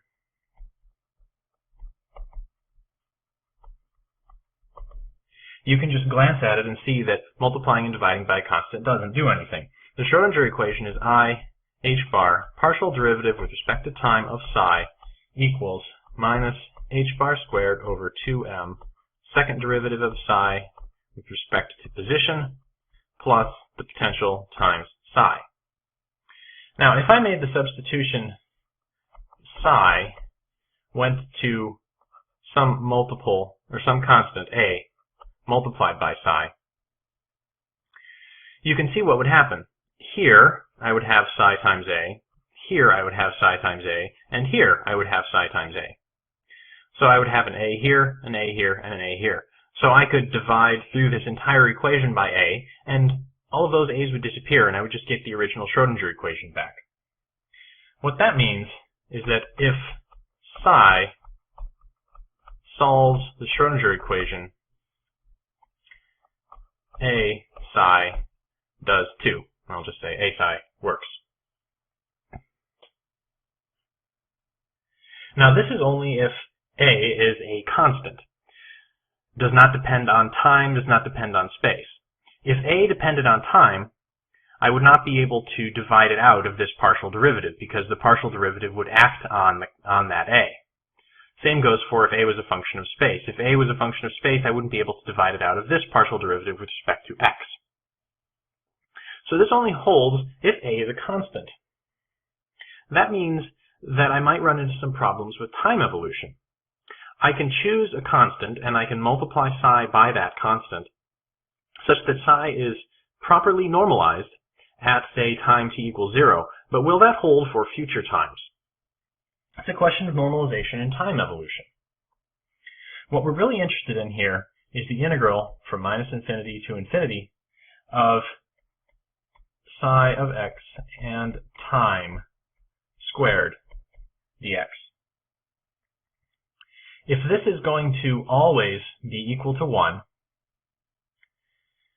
supposing it's equal to 1 at some initial time, what we really want to know is what the time derivative of this is. If the time derivative of this is equal to 0, then we'll know that whatever the normalization of this is, it will hold throughout the evolution of the wave function. Now I'm going to make a little bit of simplifying notation here, and I'm going to drop the integral limits since it takes a while to write. And we're going to manipulate this expression a little bit. We're going to use the Schrodinger equation. We're going to use the rules of complex numbers. We're going to use the rules of differential calculus. And we're going to get something that will show that indeed this does hold. So let's step through that. Manipulations of the Schrodinger equation like this are a little tricky to follow, so I'm going to go slowly, and if it seems like I'm being extra pedantic, please bear with me. Some of the details are important. So the first thing that we're going to do, pretty much the only thing that we can do with this equation, is we're going to exchange the order of integration and differentiation. Instead of differentiating with respect to time the integral with respect to x, we're going to integrate with respect to x of the time derivative of this psi of x and t quantity squared. Basically, I've just pushed the derivative inside the integral. Now, notationally speaking, I'm going to move some stuff around here, give myself a little more room. Notationally, didn't mean to change the colors. Notationally speaking here, the d dt became a partial derivative with respect to time. The total derivative, d by dt, is now a partial. What the notation is keeping track of here is just the fact that this is a function only of time, since you've integrated over x and you've substituted in limits. Whereas this is a function of both space and time. So whereas this derivative is acting on something that's only a function of time, I can write it as a simple d by dt, the total derivative. In this case, since what the derivative is acting on is a function of both position and time, I have to treat this as a partial derivative now. So the next thing that we're going to do, aside from after pushing this derivative inside and converting it to a partial derivative, is rewrite this squared absolute magnitude of psi as psi star times psi. Now the squared absolute magnitude of a complex number is equal to the complex number times its complex conjugate. It's just simple complex analysis rules there. So what we've got is the integral of the partial derivative with respect to time of psi star times psi, integral dx. Now we have a time derivative applied to a product. We can apply the product rule from differential calculus. And what we end up with is the integral of the partial derivative with respect to time of psi star times psi plus psi star partial derivative of psi with respect to time. That's integrated dx. Now what I'm going to do is I'm going to notice these partial derivatives with respect to time. And I'm going to ask you to bear with me for a minute while I make a little more space. It's probably a bad sign if I'm running out of space on a computer where I have effectively infinite space. But bear with me. The partial derivatives with respect to time appear in the Schrodinger equation. I h bar d by dt of psi equals minus h bar squared over 2m partial derivative, second partial derivative of psi with respect to position plus potential times psi. These are the time derivatives that I'm interested in. I can use the Schrodinger equation to substitute in, say, the right-hand side for these time derivatives, both for psi star and for psi. So first I'm going to manipulate this by dividing through by I h bar, which gives me the partial psi, partial time. equals I h bar over 2m, second partial of psi with respect to x, minus, where did it go? I v over h bar psi. So that can be substituted in here. I also need to know something for the complex conjugate of psi, so I'm going to take the complex conjugate of this entire equation. What that looks like is partial derivative of psi star with respect to time. Now I'm taking the complex conjugate of this, so I have a complex part here. The sign of that needs to be flipped. And I have a complex number here that needs to be complex conjugated, since the complex conjugate of a product is the product of the complex conjugates. What that means is this is going to become minus I h bar over 2m d squared psi star dx squared. Sorry, I forgot the squared there. Plus I v over h bar psi. So I've just gone through and changed the signs on all of the imaginary parts of all these numbers. Psi became psi star, I became minus I became I. And this can be substituted in for that. And what you get when you make that substitution, this equation isn't really getting simpler, is it? It's getting longer. What you get is the integral of something. I'll put an open square brackets at the beginning here. I've got this equation, minus I h bar over 2m, second partial derivative of psi star partial x squared, plus I v over h bar psi star, that's multiplied by psi from here. So I've just substituted in this expression for this. Now the next part I have plus psi star and whatever I'm going to substitute in from this, which is what I get from this version of the Schrodinger equation here. I h bar over 2m, second partial derivative of psi with respect to x, minus I v over h bar psi. Close parentheses, close square brackets, and I'm integrating dx. Now, this doesn't look particularly simple, but if you notice what we've got here, this term, if I distributed this psi in, would have I v over h bar psi star times psi. This term, if I distributed this psi star in, would have an I v over h bar psi star and psi. This term has a plus sign, this term has a minus sign. So these terms actually cancel out. What we're left with, then, to rewrite things, both of the terms that remain have this minus I h bar over 2m out front. So we're going to have equals to I h bar over 2m. And here I have a minus second partial derivative of psi star with respect to x times psi. And here I have plus psi star times the corresponding second partial of psi with respect to x. And this is integrated dx. Is that all right? Yes. Now, what I'd like you to notice here is that we've got d by dx and we've got an integral dx. We don't have any time anymore. So we're making progress. And we're actually almost done. Where did we get so far?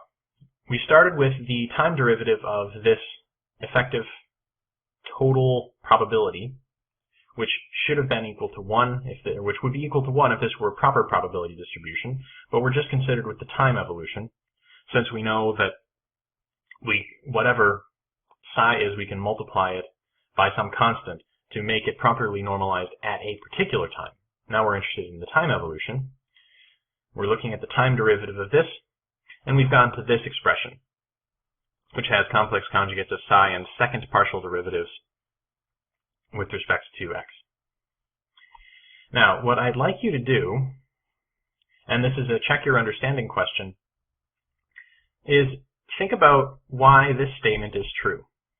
This is the partial derivative with respect to x of psi star d psi dx minus d psi star dx. So, sorry, I'm saying d, I should be saying partial. These are partial derivatives. This is true, and it's up to you to figure out why. But since this is true, what we're left with is we have our I h bar over 2m, an integral over minus infinity to infinity of this expression, partial with respect to x of psi star partial psi partial x minus partial psi star partial x psi.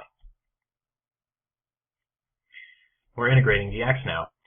And this is nice because we're integrating dx of a derivative of something with respect to x.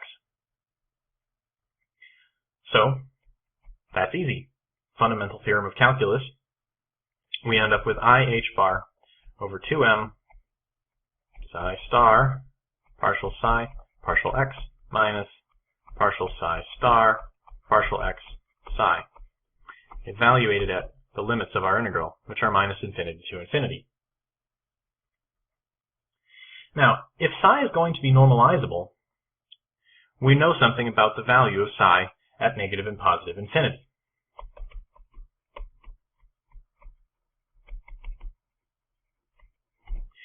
If psi is normalizable, psi has to go to 0 as x goes to negative and positive infinity.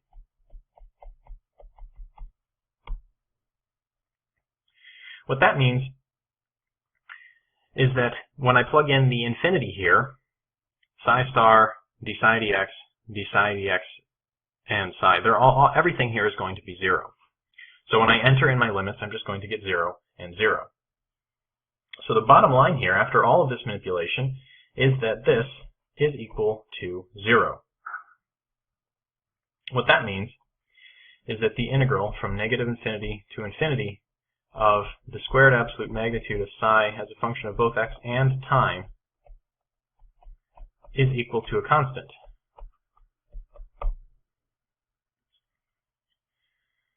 Put another way, time evolution does not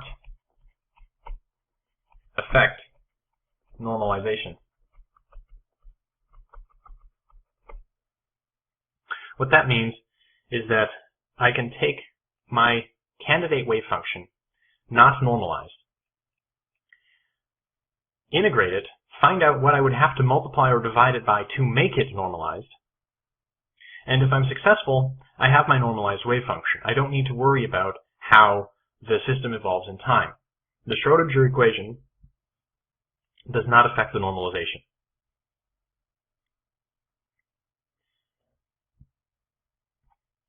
So this is that check your understanding question I mentioned. The following statement was that crucial step in the derivation, and I want you to show that this is true, explain why in your own words. Now, to do an example here, normalize this wave function.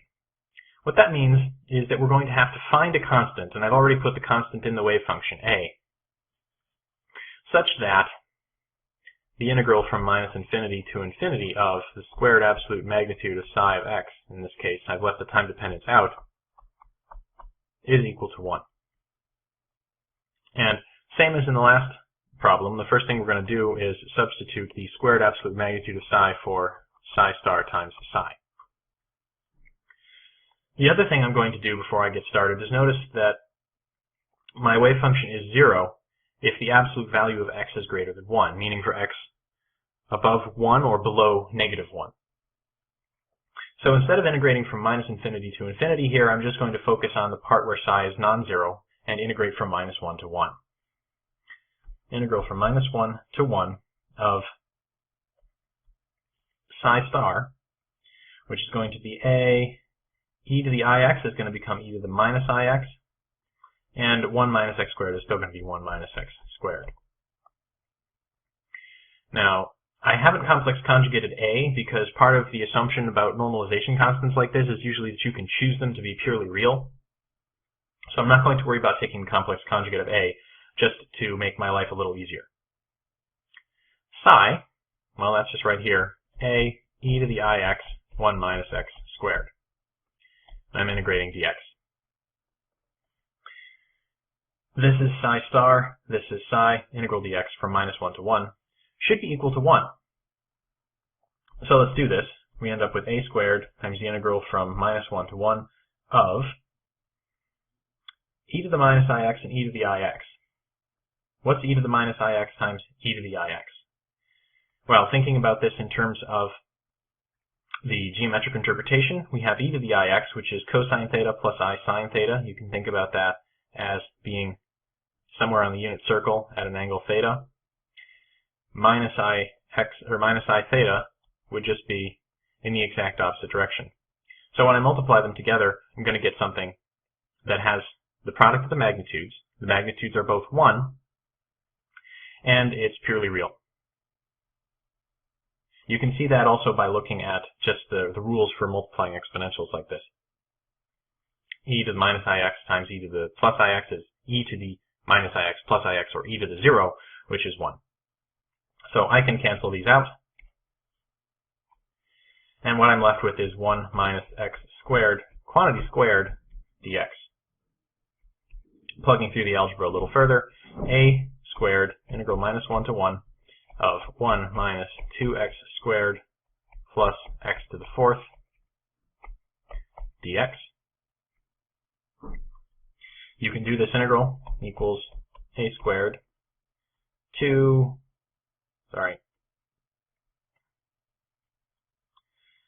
x minus 2/3 x cubed plus x to the 5th over 5. We know in quantum mechanics that all of the information about the physical system is encapsulated in the wave function psi. Psi then ought to be related to physical quantities for for example, position, velocity, and momentum of the particle. We know a little bit about the position. We know how to calculate things like the expected value of the position, and we know how to calculate the probability that the particle is within a particular range of positions. But what about other dynamical variables like velocity or momentum? The connection with velocity and momentum brings us to the point where we really have to talk about operators. Operators are one of our fundamental concepts in quantum mechanics, and they connect the wave function with physical quantities. But let's take a step back first and think about what it means for a quantum system to move. The position of the particle, we know, say, the integral from a to b of the squared magnitude of the wave function dx gives us the probability that the particle is between a and b. And we know that the expected position is given by a similar expression, the integral from minus infinity to infinity of psi star of x times the psi of x dx. Now these expressions are related, by the fact that the squared magnitude of psi is the probability density function describing position, and this is really just the calculation of the expected value of x given that probability density function. Now what if I want to know what the motion of the particle is? One way to consider this is, suppose I have a box, and if I know the particle is, say, here at time t equals 0, what can quantum mechanics tell me about where the particle is later? Physically speaking, you could wait until, say, t equals 1 second, and then measure the position of the particle. And maybe it would be here. You could then wait a little longer and measure the particle again. Maybe at that point it would be here. That's, say, t equals 2 seconds. Or if I wait a little bit longer and measure the particle yet again at, say, t equals 3 seconds, maybe the particle would be up here. Now, does that mean that the particle followed a path that looked something like this? No.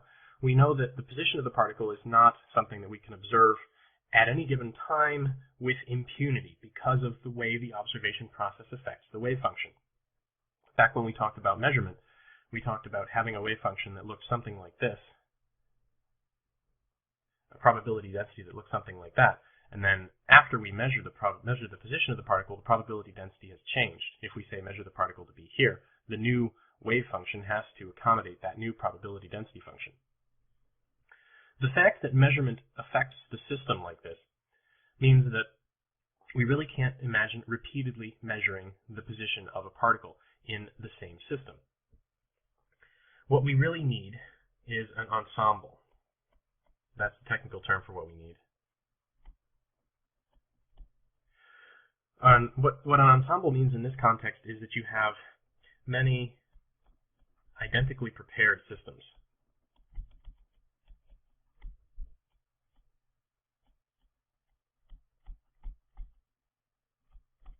Now, if I had many identically prepared systems, I could measure the position over and over and over and over again, once per system. If I have, 100 systems, I could measure the position 100 times, and that would give me a pretty good feel for what the probability density for position measurements is at the particular time when I'm making those measurements.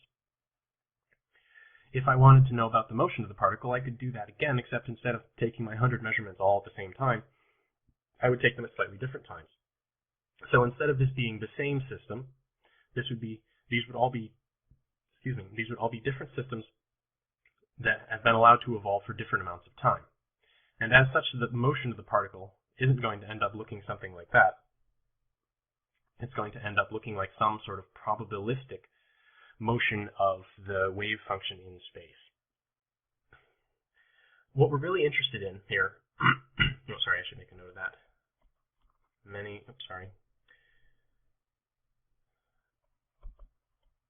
Single measurement per system.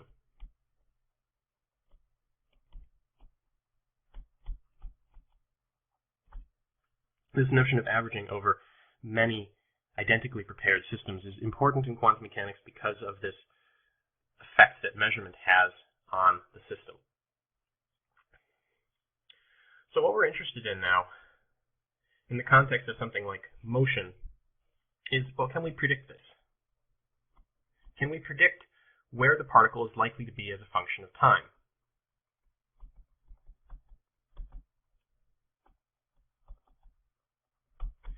And yes, we can. And what I'd like to do to talk about that is to consider a quantum mechanical calculation that we can actually do, the time derivative of the expected value of position. This time derivative tells us how the center of the probability distribution, if you want to think about it that way, how the center of the wave function moves with time. So this time derivative, d by dt of the expected value of x, that's d by dt of, let's just write out the expected value of x, integral from minus infinity to infinity of x times psi star of x, psi of x, where this is the probability density function that given by the wave function, and this is x. We're integrating dx. Now, if you remember when we talked about normalization and whether the normalization of the wave function changed as the wave function evolved in time, we're going to do the same sort of calculation with this. We're going to do some calculus with this expression. We're going to apply the Schrodinger equation. But as before, the first thing we're going to do is move this derivative inside the equation. This is a total time derivative of something that's a function of, in principle, position and time. I should write these as functions of x and t. And what you get when you push that in is, as before, the integral, or the total derivative becomes a partial derivative. Since x is just the coordinate x in these contexts of functions of both space and time, the total time derivative will not affect the coordinate x, even when it becomes a partial derivative. So what we'll end up with is x times the partial time derivative of psi star psi, integral dx.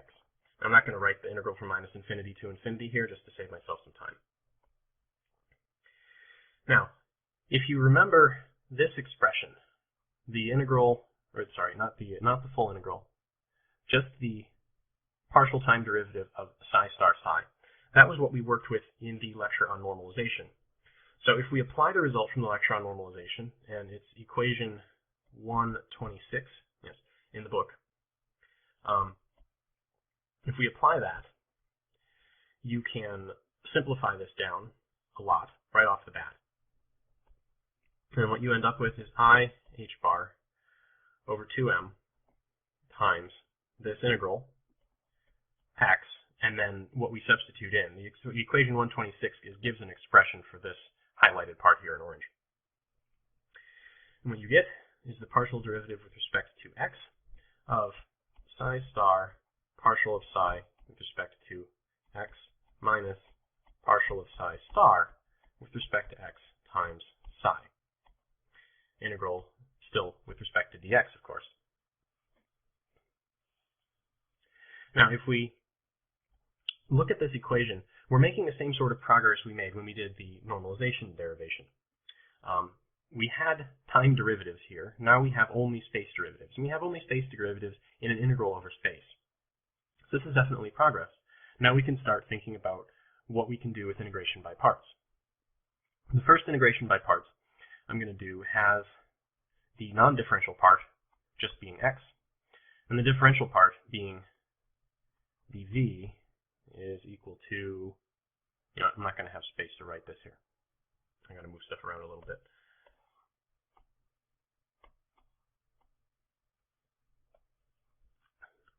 So the differential part is dv is the partial derivative, well, what's left of this equation, the partial derivative with respect to x of psi star d psi dx minus d psi dx psi, d psi star dx psi.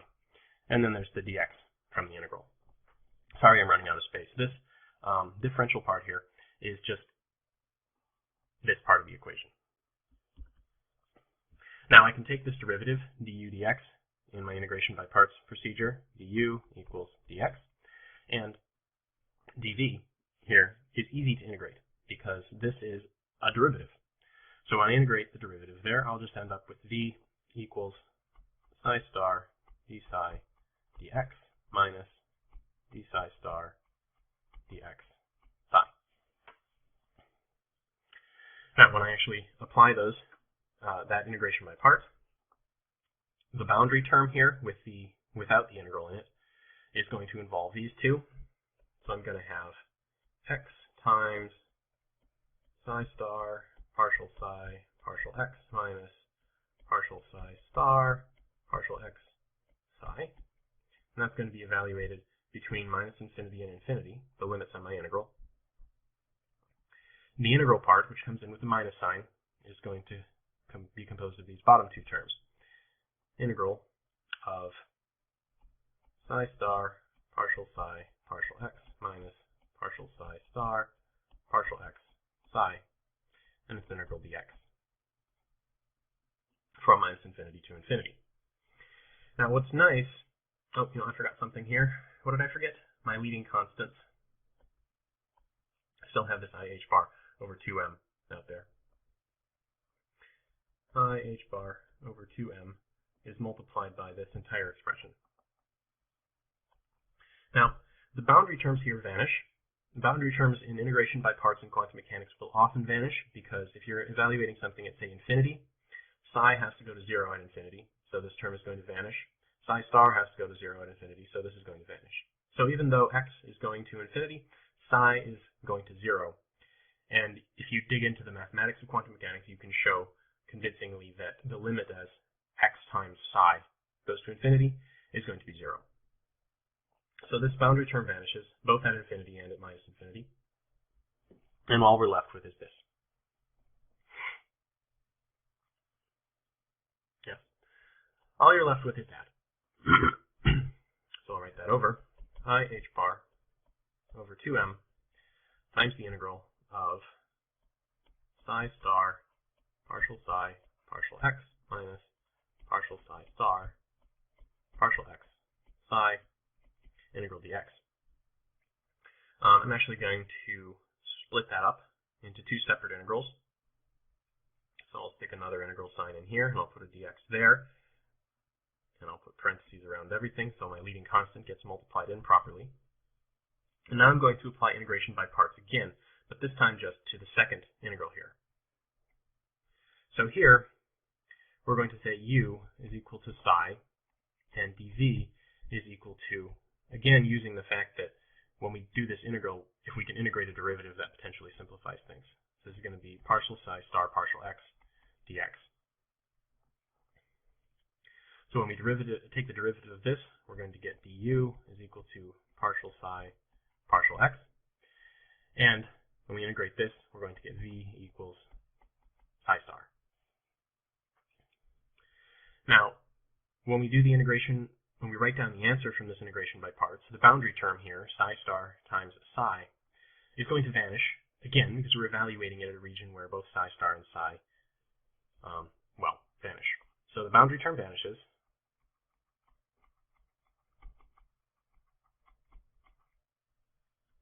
And you notice I have a minus sign here. When we do the integration by parts, the integral term has a minus sign in it here. So we're going to have the partial psi with respect to x and psi star, with a minus sign coming from the integration by parts and a minus sign coming from the leading term here. So we're going to end up with a plus sign there. So we get a minus from the integral part. What that means, though, is that I have psi star and partial psi partial x. In my integration by parts, I end up with partial psi partial x and psi star. It's the same. And the fact that I had a minus and another minus means I get a plus. So I have two identical terms here. The result of this, then, is I h bar over m.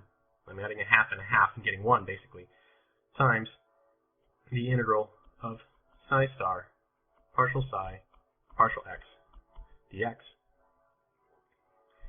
And this is going to be something that I'm going to call now the expectation of the velocity vector, the velocity operator. This is the sort of thing that you get out of operators in quantum mechanics. You end up with expressions like this. And this I'm sort of equating just by analogy with the expectation of a velocity operator. This is not really a probability distribution anymore, at least not obviously. We started with a probability distribution due to psi, the absolute magnitude of psi squared, and we end up with the partial derivative on one of the psi's. So it's not obvious that this is a probability distribution anymore, and well, it's the probability distribution in velocity, and it's giving you the expected velocity, in some sense, in a quantum mechanical sense. So this is really a more general sort of thing.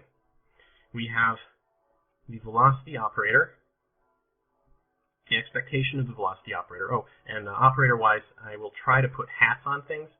I will probably forget. I don't have that much attention to detail when I'm making lectures like this. The hat notation means operator. If you see something that you really sure is an operator but it doesn't have a hat, that's probably just because I made a mistake. But this expression for the expectation of the velocity operator is the one we just derived, minus I h bar over m times the integral of psi star partial derivative of psi with respect to x integral dx. Now, it's customary to talk about momentum instead of velocity. Momentum has more meaning because it's a conserved quantity under most physics. So we can talk about the momentum operator, the expectation of the momentum operator. And I'm going to write this momentum operator expression in a slightly more suggestive way.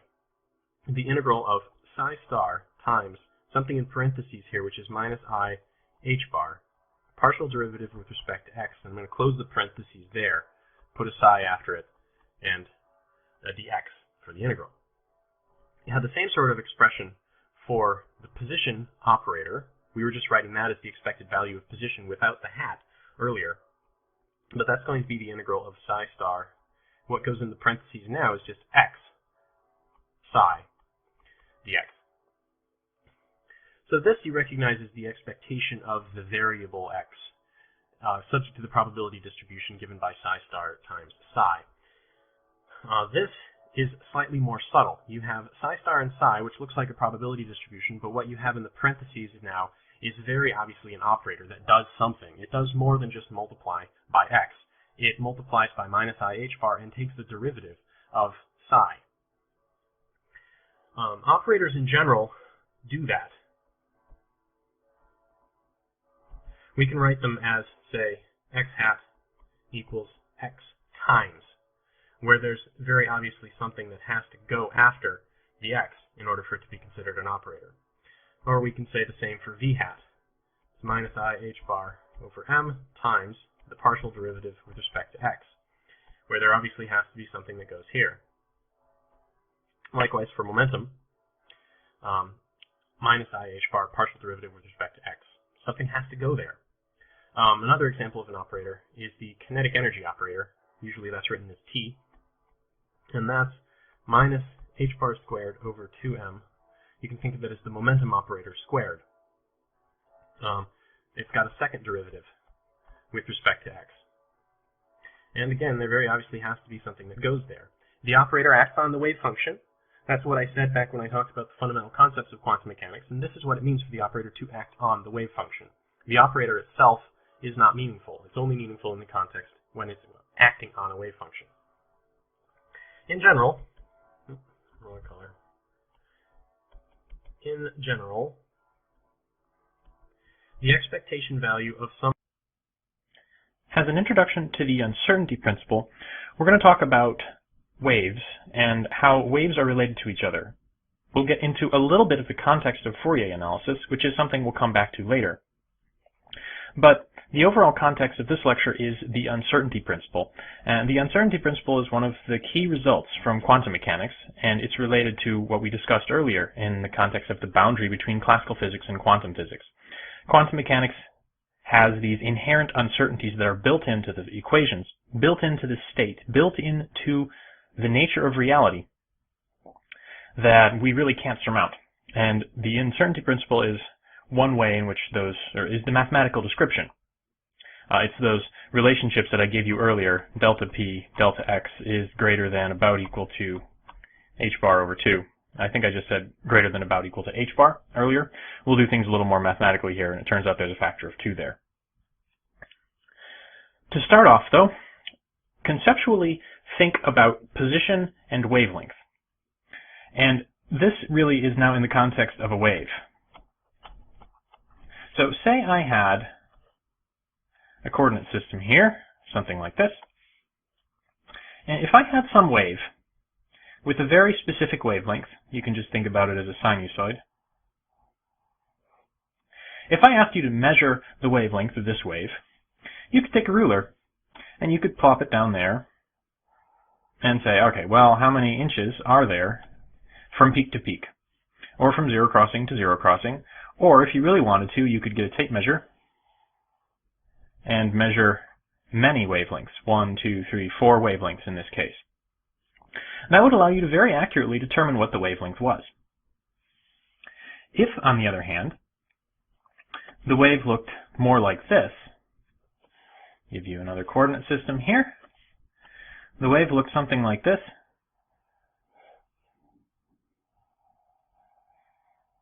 you wouldn't be able to measure the wavelength very accurately. You could, as usual, put your ruler down on top of the wave, for instance, and count up the number of inches or centimeters from one side to the other, but that's just one wavelength. It's not nearly as accurate as, say, measuring 4 wavelengths, or 10 wavelengths, or 100 wavelengths. You can think of some limiting cases. Suppose you had a wave with many oscillations. It looks like I'm crossing out the wave underneath there, so I'm going to erase this in a moment. But if you had a wave with many wavelengths, and you could measure the total length of many wavelengths, you would have a very precise measurement of the wavelength of the wave. The opposite is the case here. You only have one wavelength. You can't really measure the wavelength very accurately. What you can do, however, is measure the position very accurately. Here, I can say pretty certainly the wave is there, plus or minus a very short spread in position. The other hand, here, I cannot measure the position of this wave accurately at all. If this thing continues, I can't really say where the wave is. It's not really a sensical question to ask, where is this wave? This wave is everywhere. These are the sorts of built-in uncertainties that you get out of quantum mechanics. Where is the wave? The wave is everywhere. It's a wave. It doesn't have a local position. It turns out, if you get into the mathematics of Fourier analysis, that there is a relationship between the spread of wavelengths and the spread of positions. If you have a series of waves of all different wavelengths and they're added up, the spread in the wavelength is related to the spread in positions of the sum. And we'll talk more about Fourier analysis later, but for now, just realize that this product is always going to be greater than or equal to about 1. Wavelength is something with units of inverse length, and the position, of course, is something with units of length. So the dimensions of this equation are sort of a guideline. Wavelength and position have this sort of relationship, and this comes from Fourier analysis.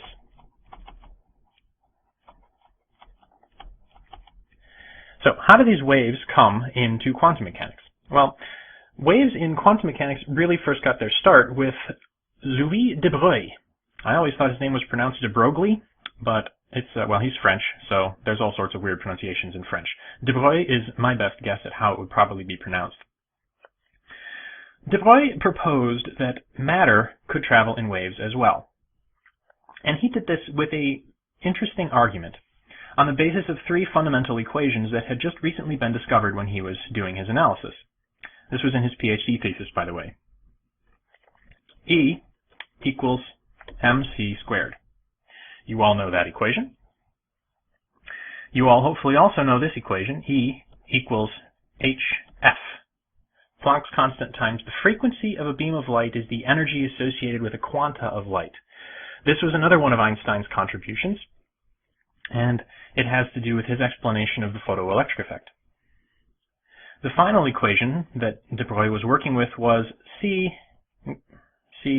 equals f lambda. The speed of light is equal to the frequency of the light times the wavelength of the light. And this is really not true just for light. This is true for any wave phenomenon.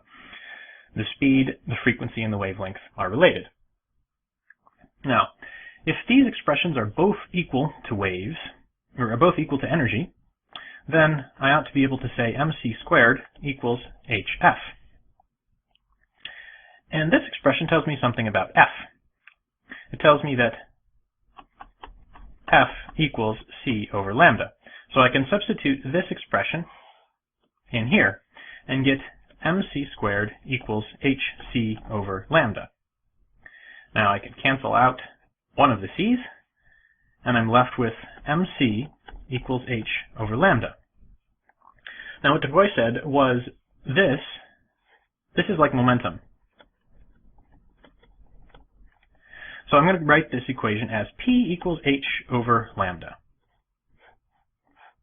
And then I'm going to wave my hands extraordinarily vigorously and say, while this equation is only true for light, and this equation is only true for waves, this is also true for matter.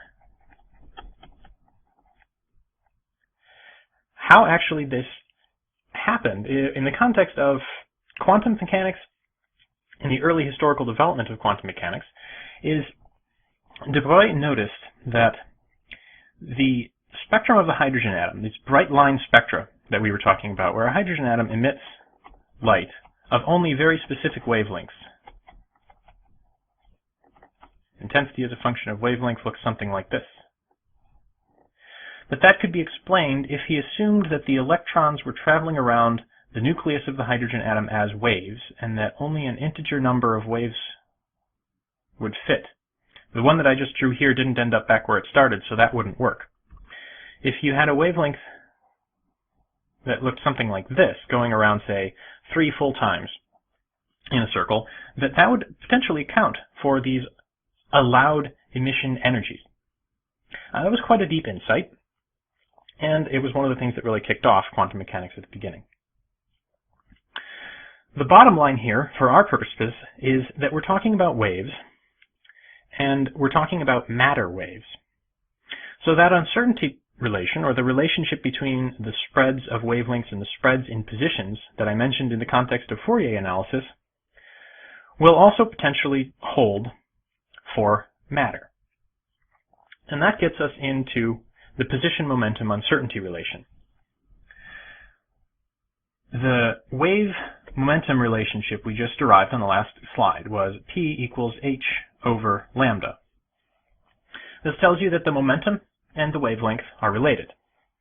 From 2 slides ago, when we were talking about waves and whether or not you could say exactly where a wave was, we had a relationship that was something like delta lambda, the spread in wavelengths, times the spread in positions of the wave, is always greater than about equal to 1. Combining these relationships together in quantum mechanics, and this is not something that I'm doing rigorously now, I'm just waving my hands, gives you delta p, delta x is always greater than about equal to h bar over 2. And this is the correct mathematical expression of the Heisenberg uncertainty principle that we'll talk more about and derive more formally in Chapter 3. But for now, just realize that the position of a wave, the position of a particle, are uncertain quantities, and the uncertainties are related by this, which in one perspective results from consideration of adding many waves together in the context of Fourier analysis, which is something we'll talk about later as well, extended through the use of, or the interpretation of matter as also a wave phenomenon. To check your understanding, here are 4 possible wave packets, and I would like you to rank them in 2 different ways. 1, according to the uncertainties in their positions, and 2, according to the uncertainties in their momenta. So if you consider, say, wave B to have a very certain position, you would rank that one highest in terms of the certainty of its position. Perhaps you think wave B has a very low uncertainty in position, you would put it on the other end of the scale. I'm looking for something like the uncertainty of B is greater than the uncertainty of A is greater than the uncertainty of D is greater than the uncertainty of C for both position and momentum. The last comment I want to make in this lecture is on energy-time uncertainty. This was the other equation I gave you when I was talking about the boundary between classical physics and quantum physics. We had delta P delta X is greater than or equal to h bar over 2, and now we also had excuse me for a moment here, delta E, delta T greater than about equal to h bar over 2. Same sort of uncertainty relation, except now we're talking about spreads in energy and spreads in time. And I'd like to make an analogy between these 2 equations. Delta P and delta X. Delta P, according to de Broglie, is related to the wavelength, which is sort of a spatial frequency. It's the frequency of the wave in space. Delta X, of course, is just, well, I'll just say that's a space. And these are related, according to this equation. In the context of energy and time, we have the same sort of thing. Delta T, well, that's pretty clear, that's time. And delta E, well, that then, therefore, by analogy here, has to have something to do with the frequency of the wave now in time. And that's simple, that's just the frequency. The fact that these are also related by an uncertainty principle tells you that there's something about energy and frequency in time. And this is something that we'll talk about in more detail in the next lecture when we start digging into the Schrödinger equation. The time-dependent Schrödinger equation and deriving the time-independent Schrödinger equation, which will give us the relationship exactly. But for now, position and momentum, energy and time, are both talking about sort of wave phenomenon, except in the context of position and momentum, you're talking about wave length, frequency of the wave in space, whereas energy and time, you're talking about the frequency of the wave in time, how quickly it oscillates. That's about all. The uncertainty principle, as I've said, is something that we'll treat in much more detail in Chapter 3. But for now, the uncertainty principle is important because you have these equations, and these are fundamental properties of the universe, if you want to think of them that way. And there's something that we're going to be working with as a way of checking the validity of quantum mechanics throughout the rest of throughout Chapter 2. That's all for now. You just need to conceptually understand how these wave lengths and positions or frequencies and times are interrelated. The last few lectures have been all about the wave function, psi.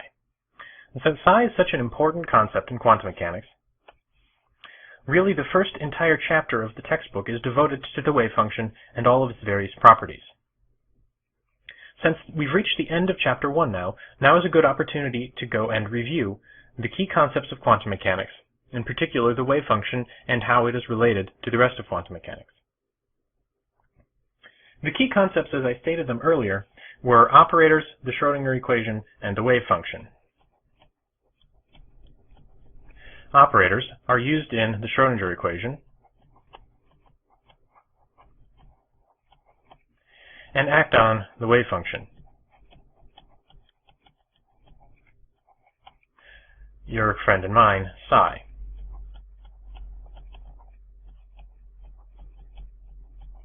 What we haven't really talked about a lot yet is how to determine the wave function, and the wave function is determined as solutions to the Schrödinger equation. That's what Chapter 2 is all about, solving the Schrödinger equation for various circumstances. The key concepts that we've talked about so far, operators and the wave function, conspire together to give you observable quantities.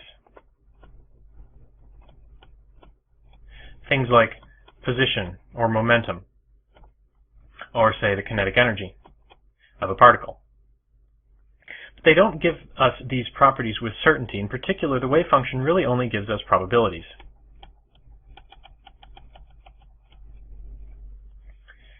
And these probabilities don't give us really any certainty about what will happen. Uncertainty is one of the key concepts that we have to work with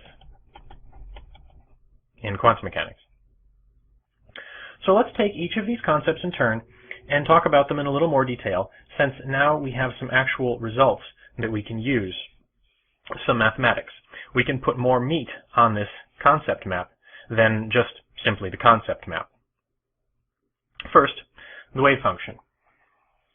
The wave function, psi, does not tell us anything with certainty.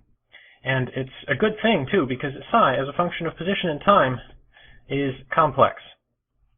It's not a real number. And it's hard to imagine what it would mean to actually observe a real number. So the wave function is already on somewhat suspect ground here. But it has a meaningful connection to probability distributions. If we more or less define the squared modulus, the absolute magnitude of the wave function, to be equal to a probability distribution. And this is the probability distribution for what? Well, it's the probability distribution for outcomes of measurements of position, for instance. You can think about this as a probability distribution for where you're likely to find the particle should you go looking for it. This interpretation as a probability distribution requires the wave function to be normalized. Namely, that if I integrate the squared magnitude of the wave function over the entire space that I'm interested in, I have to get 1. This means that if I look hard enough for the particle everywhere, I have to find it somewhere. The probability distributions, as I mentioned earlier, don't tell you anything with certainty. In particular, there is a good deal of uncertainty, which we express as a standard deviation or a variance. For instance, if I'm interested in the standard deviation of the uncertainty, or standard deviation of the position, it's most easy to express as the variance, which is the square of the standard deviation. And the square of this standard deviation, or the variance, is equal to the expectation value of the square of the position minus the square of the expectation value of the position.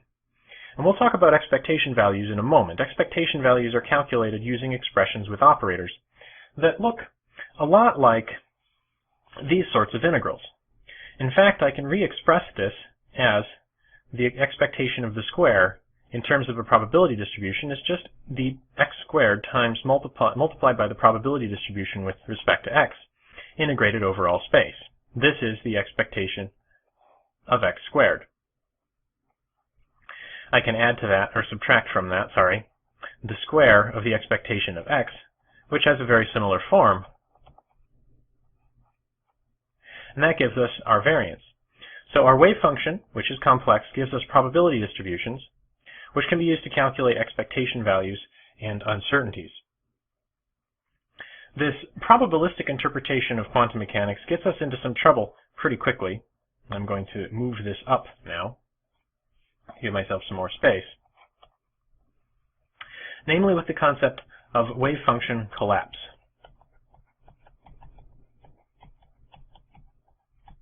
Now, collapse bothers a lot of people, and it should. This is really a philosophical problem with quantum mechanics, that we don't really have a good interpretation of what quantum mechanics really means for the nature of reality.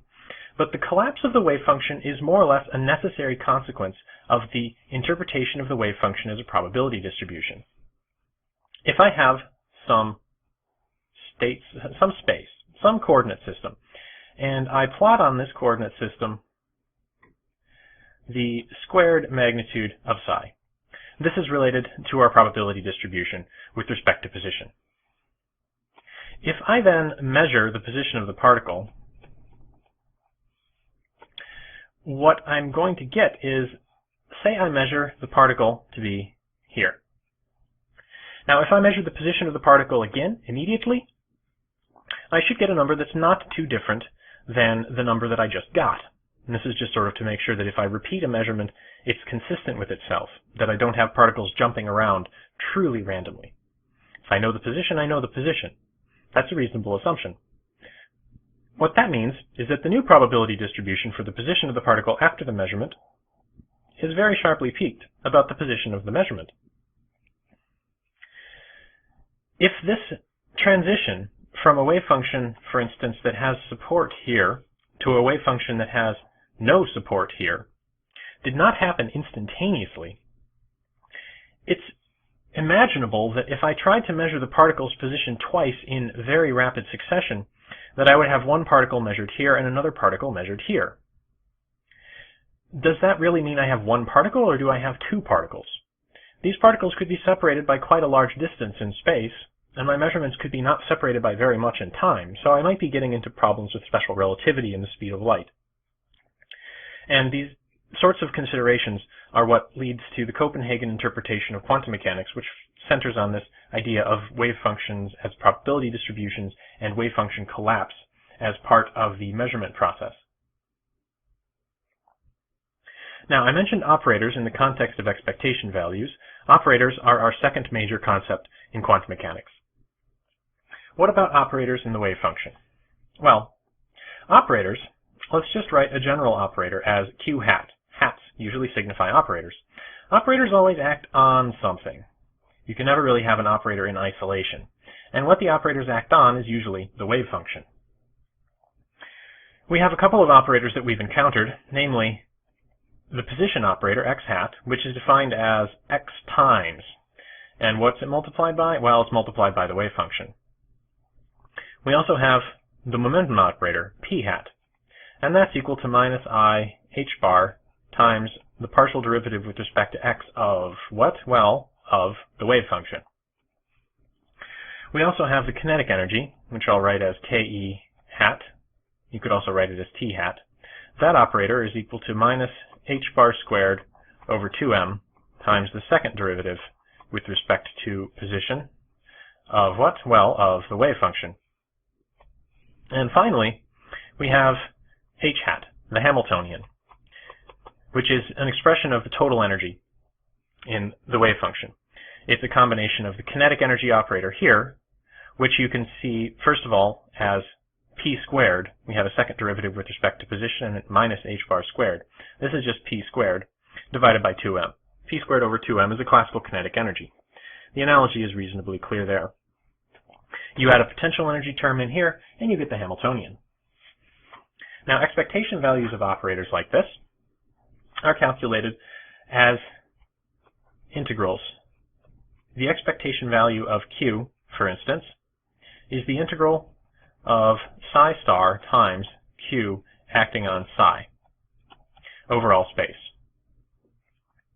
This bears a striking resemblance to our expression, for instance, for the expectation of the position, which was the integral of just x times rho of x, where rho of x is now given by the absolute magnitude of psi squared, which is given by psi star times psi. Now, basically, the pattern here is you take your operator and you sandwich it between psi star and psi. And you can think about this position as being sandwiched between psi star and psi as well, because we're just multiplying by it. It doesn't really matter where I put it in the expression. The sandwich between psi star and psi of the operator is more significant when you have operators with derivatives in them. But I'm getting a little long-winded about this. Perhaps suffice it to say that operators in the wave function allow us to calculate meaningful physical quantities, like x, the expectation of position. This is more or less where we would expect to find the particle. Or the expectation of p, and I should be putting hats on these since technically they're operators. The expectation of p is more or less the expected value of the momentum, the sorts of momenta that the system can have. Or the expectation value of h, the typical energy the system has.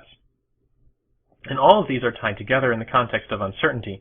For instance, if I wanted to calculate the uncertainty in the momentum, I can do that with the same sort of machinery we used when we were talking about probability, that I calculate the expectation of p squared and I subtract the expectation of p squared. So the expectation of the square minus the square of the expectations is directly related to the uncertainty. So that's a little bit about operators and a little bit about the wave function and a little bit about how they're used. Operators acting on the wave function calculating expectations in the context of the wave function being treated as a probability distribution. Now, where are we all going with this? We're going towards the Schrodinger equation. And the Schrodinger equation, to write it out, is I h bar partial derivative with respect to time of the wave function, and that's equal to minus h bar squared over 2m second partial derivative with respect to position of the wave function, plus some potential function of x, times the wave function. Now the wave function psi here, I've left it off as a function of position and time. So this is really the granddaddy of them all. This is the equation that we will be working with throughout Chapter 2. We will be writing this equation for various scenarios and solving it, and describing the properties of the solutions. So hopefully now you have a reasonable understanding of the wave function and enough understanding of operators to understand what to do with the wave function. The sorts of questions you can ask of the wave function are things like, what sorts of energy does this system have? How big is the spread in momenta? Where am I likely to find the particle if I went looking for it? But all of that relies on having the wave function, and you get the wave function by solving the Schrodinger equation. So that's where we're going with this, and that's all of the material for Chapter 1. And without further ado, moving on to the next lecture, we'll start solving the Schrodinger equation. We're going to move now into actually solving the Schrodinger equation. This is really the main meat of quantum mechanics. And in order to start tackling the Schrodinger equation, we need to know a little bit about how equations like the Schrodinger equation are solved in general. One of those solution techniques is separation of variables, and that's the solution technique that we're going to be applying repeatedly to the Schrodinger equation. First of all, though, let's talk a little bit about ordinary and partial differential equations. The Schrodinger equation is a partial differential equation, which means it's a good deal more difficult than an ordinary differential equation. But what does that actually mean? First of all, let's talk about ordinary differential equations. What an ordinary differential equation tells you is how specific coordinates change with time. At least that's most applications. So you have something like x as a function of time, y as a function of time, sorry, not y as a function of x, y as a function of time, z as a function of time. For example, the position of a projectile moving through the air could be determined by three functions, x, y, and z. If you're only working in 2 dimensions, for instance, let me drop the z, but we might have a velocity as well, say vx of t and vy of t. These four coordinates, position in 2 dimensions and velocity in 2 dimensions, fully specifies the state of a projectile moving in 2 dimensions. What an ordinary differential equation might look like to govern the motion of this projectile would be something like the following. dx dt is vx, dy dt is vy. Nothing terribly shocking there. the position coordinates change at a rate of change given by the velocity, while the velocities change, dvx dt, is given by, let's say, minus kvx, and dvy dt is minus kv subscript y now, kvy minus g. This tells you that, well, where I got these equations, this is effectively damped frictional motion in the plane xy, where gravity is pulling you down. So in the absence of any velocity, gravity leads to an acceleration in the negative y direction, and the rest of this system evolves accordingly. What that tells you, though, in the end, is the trajectory of the particle. If you launch it as a function of time, tick, tick, tick, tick, tick, tick, tick, tick, tick, as the projectile moves through the air in, say, x, y space. Partial differential equations, on the other hand, PDEs, you have several independent variables.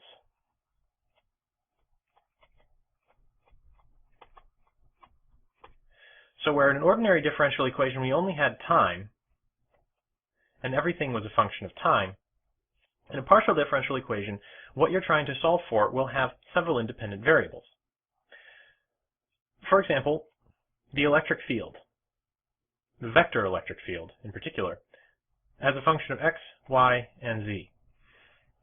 The electric field has a value, both a magnitude and a direction, at every point in space, so x, y, and z potentially vary over the entire universe. Now you know how, excuse me, you know a few equations that pertain to the electric field that maybe you could use to solve to determine what the electric field is. One of these is Gauss's law, which we usually give an integral form. The integral of the electric field dotted with an area vector over a closed surface is equal to the charge enclosed by that surface over epsilon naught. Now hopefully you also know there is a differential form for Gauss's law, and it usually is written like this.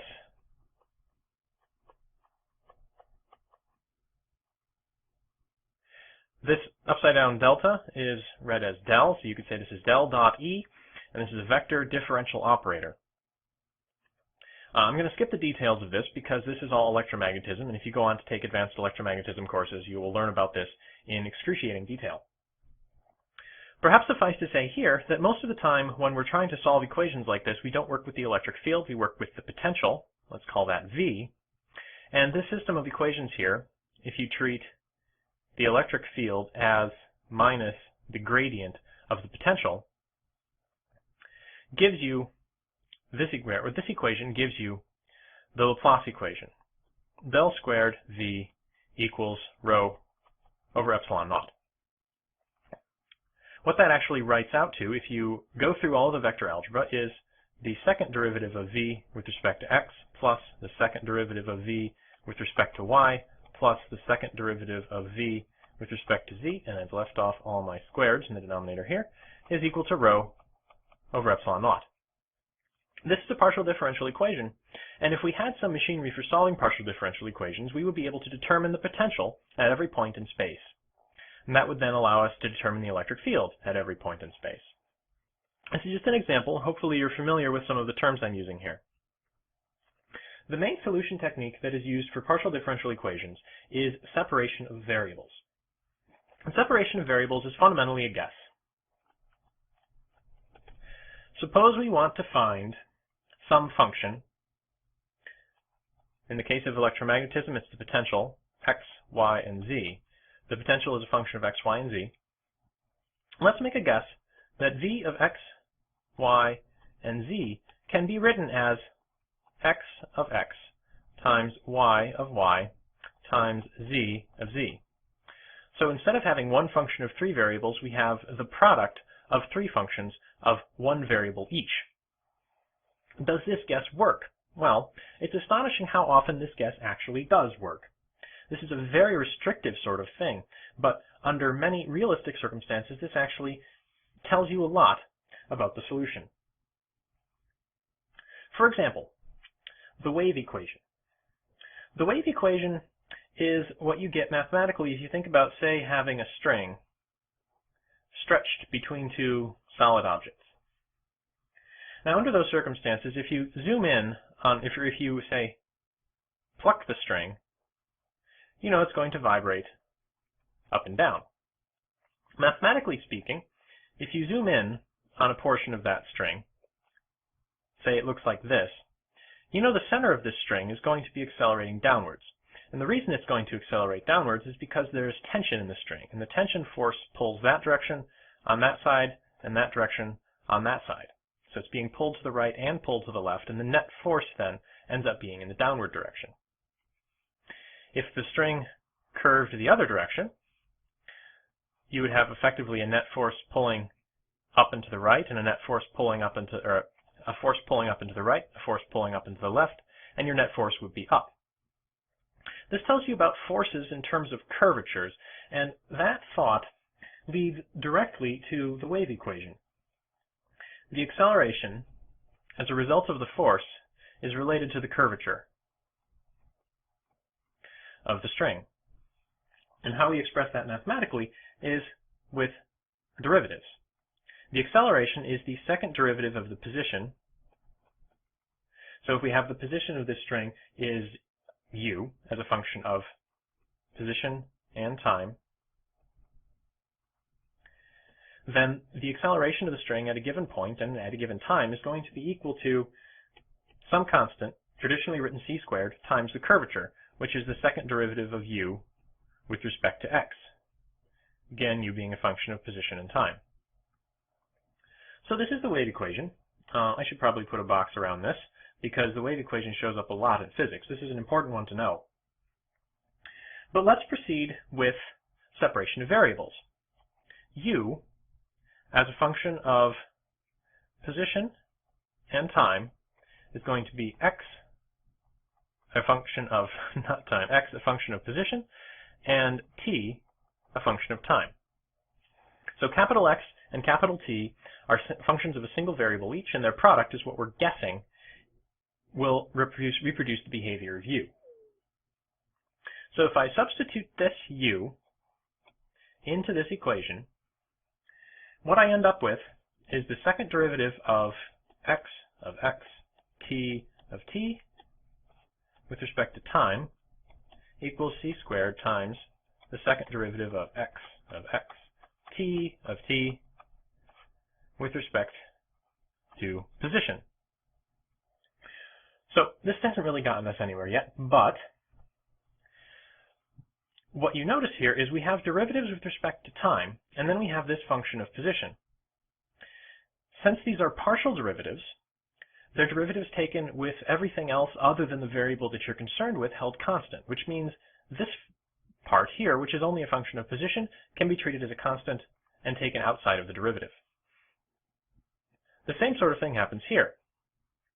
We have second derivatives, partial second derivatives with respect to position, and here we have only a function of time, effectively a constant for this partial derivative, which means we can pull things out. And what we've got then is capital X. I'm going to drop the parentheses x because you know capital X is a function of lowercase x.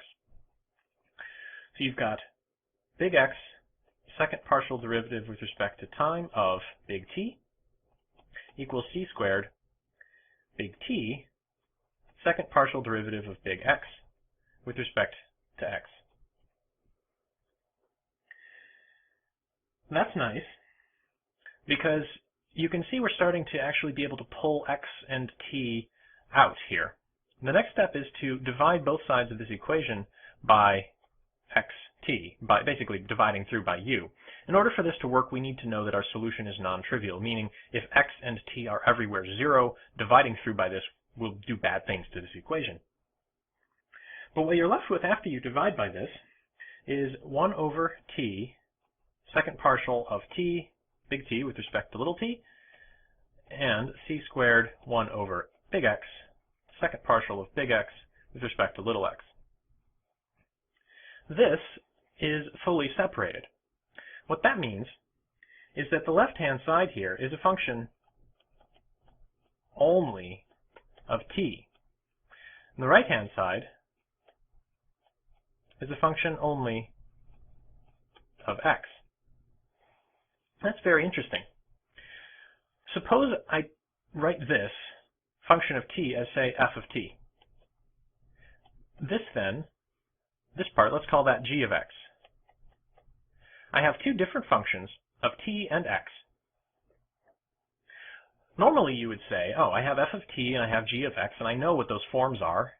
I could, in principle, solve for t as a function of x.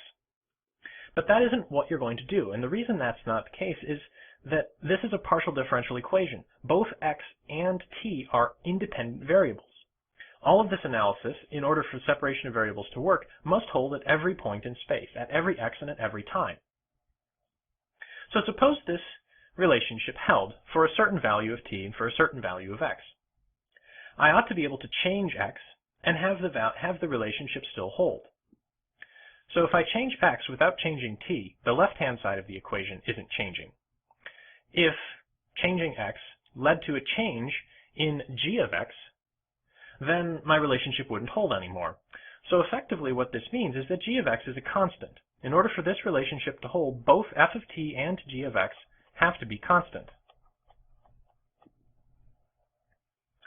Essentially, what this is saying in the context of the partial differential equation is that if we look at the x part here, when I change the position, any change in the second derivative of the position function is mimicked by this 1 over x, such that the overall function ends up being a constant. That's nice, because that means I actually have two separate equations. F of t is a constant and g of x is a constant. What these equations actually look like. This was my f of x, and this was my f of t, and this was my g of x.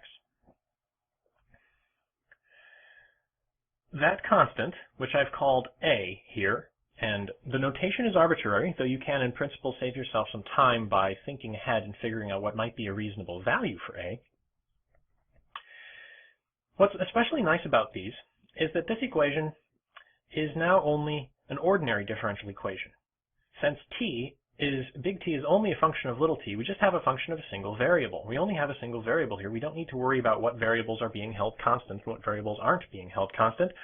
So we can write this as total derivative with d instead of partial derivative with the partial derivative symbol. So we've reduced our partial differential equation into two ordinary differential equations. This is wonderful. And we can rearrange these things to make them a little more recognizable. You got d squared t dt squared equals a t, and c squared d squared big X d little x squared equals a times big X, multiplying through by big T in this equation and big X in this equation. And these are equations that you should know how to solve. If not, you can go back to your ordinary differential equations books, and solution to ordinary differential equations like this are very commonly studied. In this case, we're taking the second derivative of something and we're getting something back with a constant out front. Anytime you take the derivative of something and get itself or itself times a constant, you should think exponentials. And in this case, the solution is t equals e to the square root of a times time. If you take the second derivative of this, you'll get two square roots of a factors that come down, e times e to the root at, which is just big T. You can, in principle, also have a normalization constant out front, and you end up with the same sort of thing for x. Big X is going to be e to the square root of a over c x, with, again, in principle, a normalization constant out front. What that means is, if I move things up a little bit, get myself some space, u of x and t, what we originally wanted to find, is now going to be the product of these two functions. So I have a normalization constant in front, and I have e times root a t and e times root a over c x. Now, if this doesn't look like a wave, and that surprises you because I told you this was the wave equation, it's because we have, in principle, some freedom for what we want to choose for our normalization constant and for what we want to choose for our separation constant, this constant A. And the value of that constant will, in principle, be determined by the boundary conditions. A and A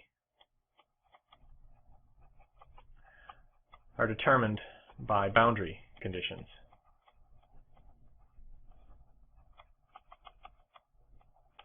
The consideration of boundary conditions and initial conditions in partial differential equations is subtle, and I don't have a lot of time to fully explain it here. But if what you're concerned with is why this doesn't look like a wave equation, what actually happens when you plug in to your initial conditions and your boundary conditions to find your normalization constants and your actual value for the separation constant, you'll find that A is complex. And when you substitute in the complex value for A into these expressions, you'll end up with e to the I omega t sort of behavior, which is going to give you effectively cosine of omega t, up to some phase shifts as determined by your normalization constant and your initial conditions. So this is how we actually solve a partial differential equation. The wave equation in particular separates easily into these two ordinary differential equations, which have solutions that you can go and look up pretty much anywhere you want. Finding the actual value of the constants that match this general solution to the specific circumstances you're concerned with can be a little tricky. But in the case of the wave equation, if what you want is, say, a traveling wave solution, you can find it. There are appropriate constants that produce traveling waves in this expression. So to check your understanding, what I'd like you to do is go through that exercise again, performing separation of variables to convert this equation into, again, two ordinary differential equations. This equation is called the heat equation, and it's related to the diffusion of heat throughout a material. If you have, say, a hot spot and you want to know how that hot spot will spread out with time. Since this is a quantum mechanics course, let's move on to the time-dependent Schrodinger equation. This is the full Schrodinger equation in all of its glory, except I've just written it in terms of the Hamiltonian operator now. H hat is the Hamiltonian.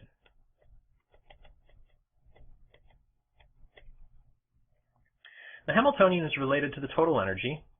I evidently can't spell total energy of the system,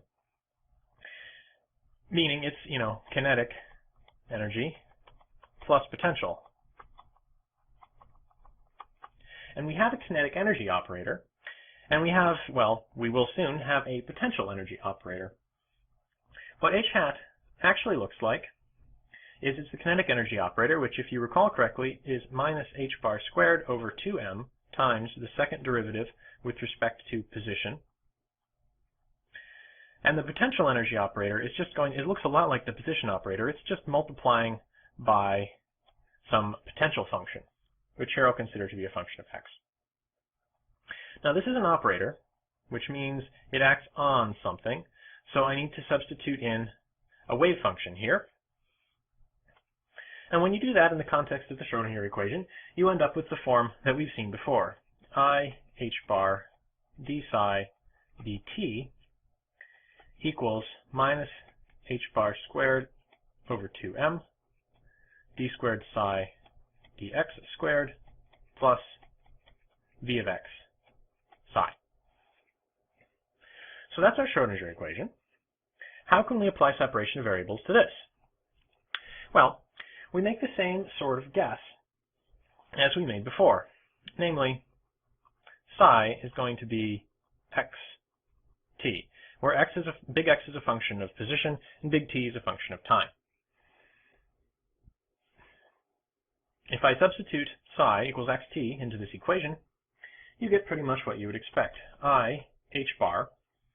Now, when I substitute xt in here, big X, big T, big X is a function only of position, so I don't need to worry about the time derivative acting on big X. So I can pull big X out, and what I'm left with then is a time derivative of big T. This is then going to be equal to minus h bar squared over 2m times the same thing. When I substitute xt in here, the second derivative with respect to position is not going to act on the time part. So I can pull the time part out. T, second derivative of big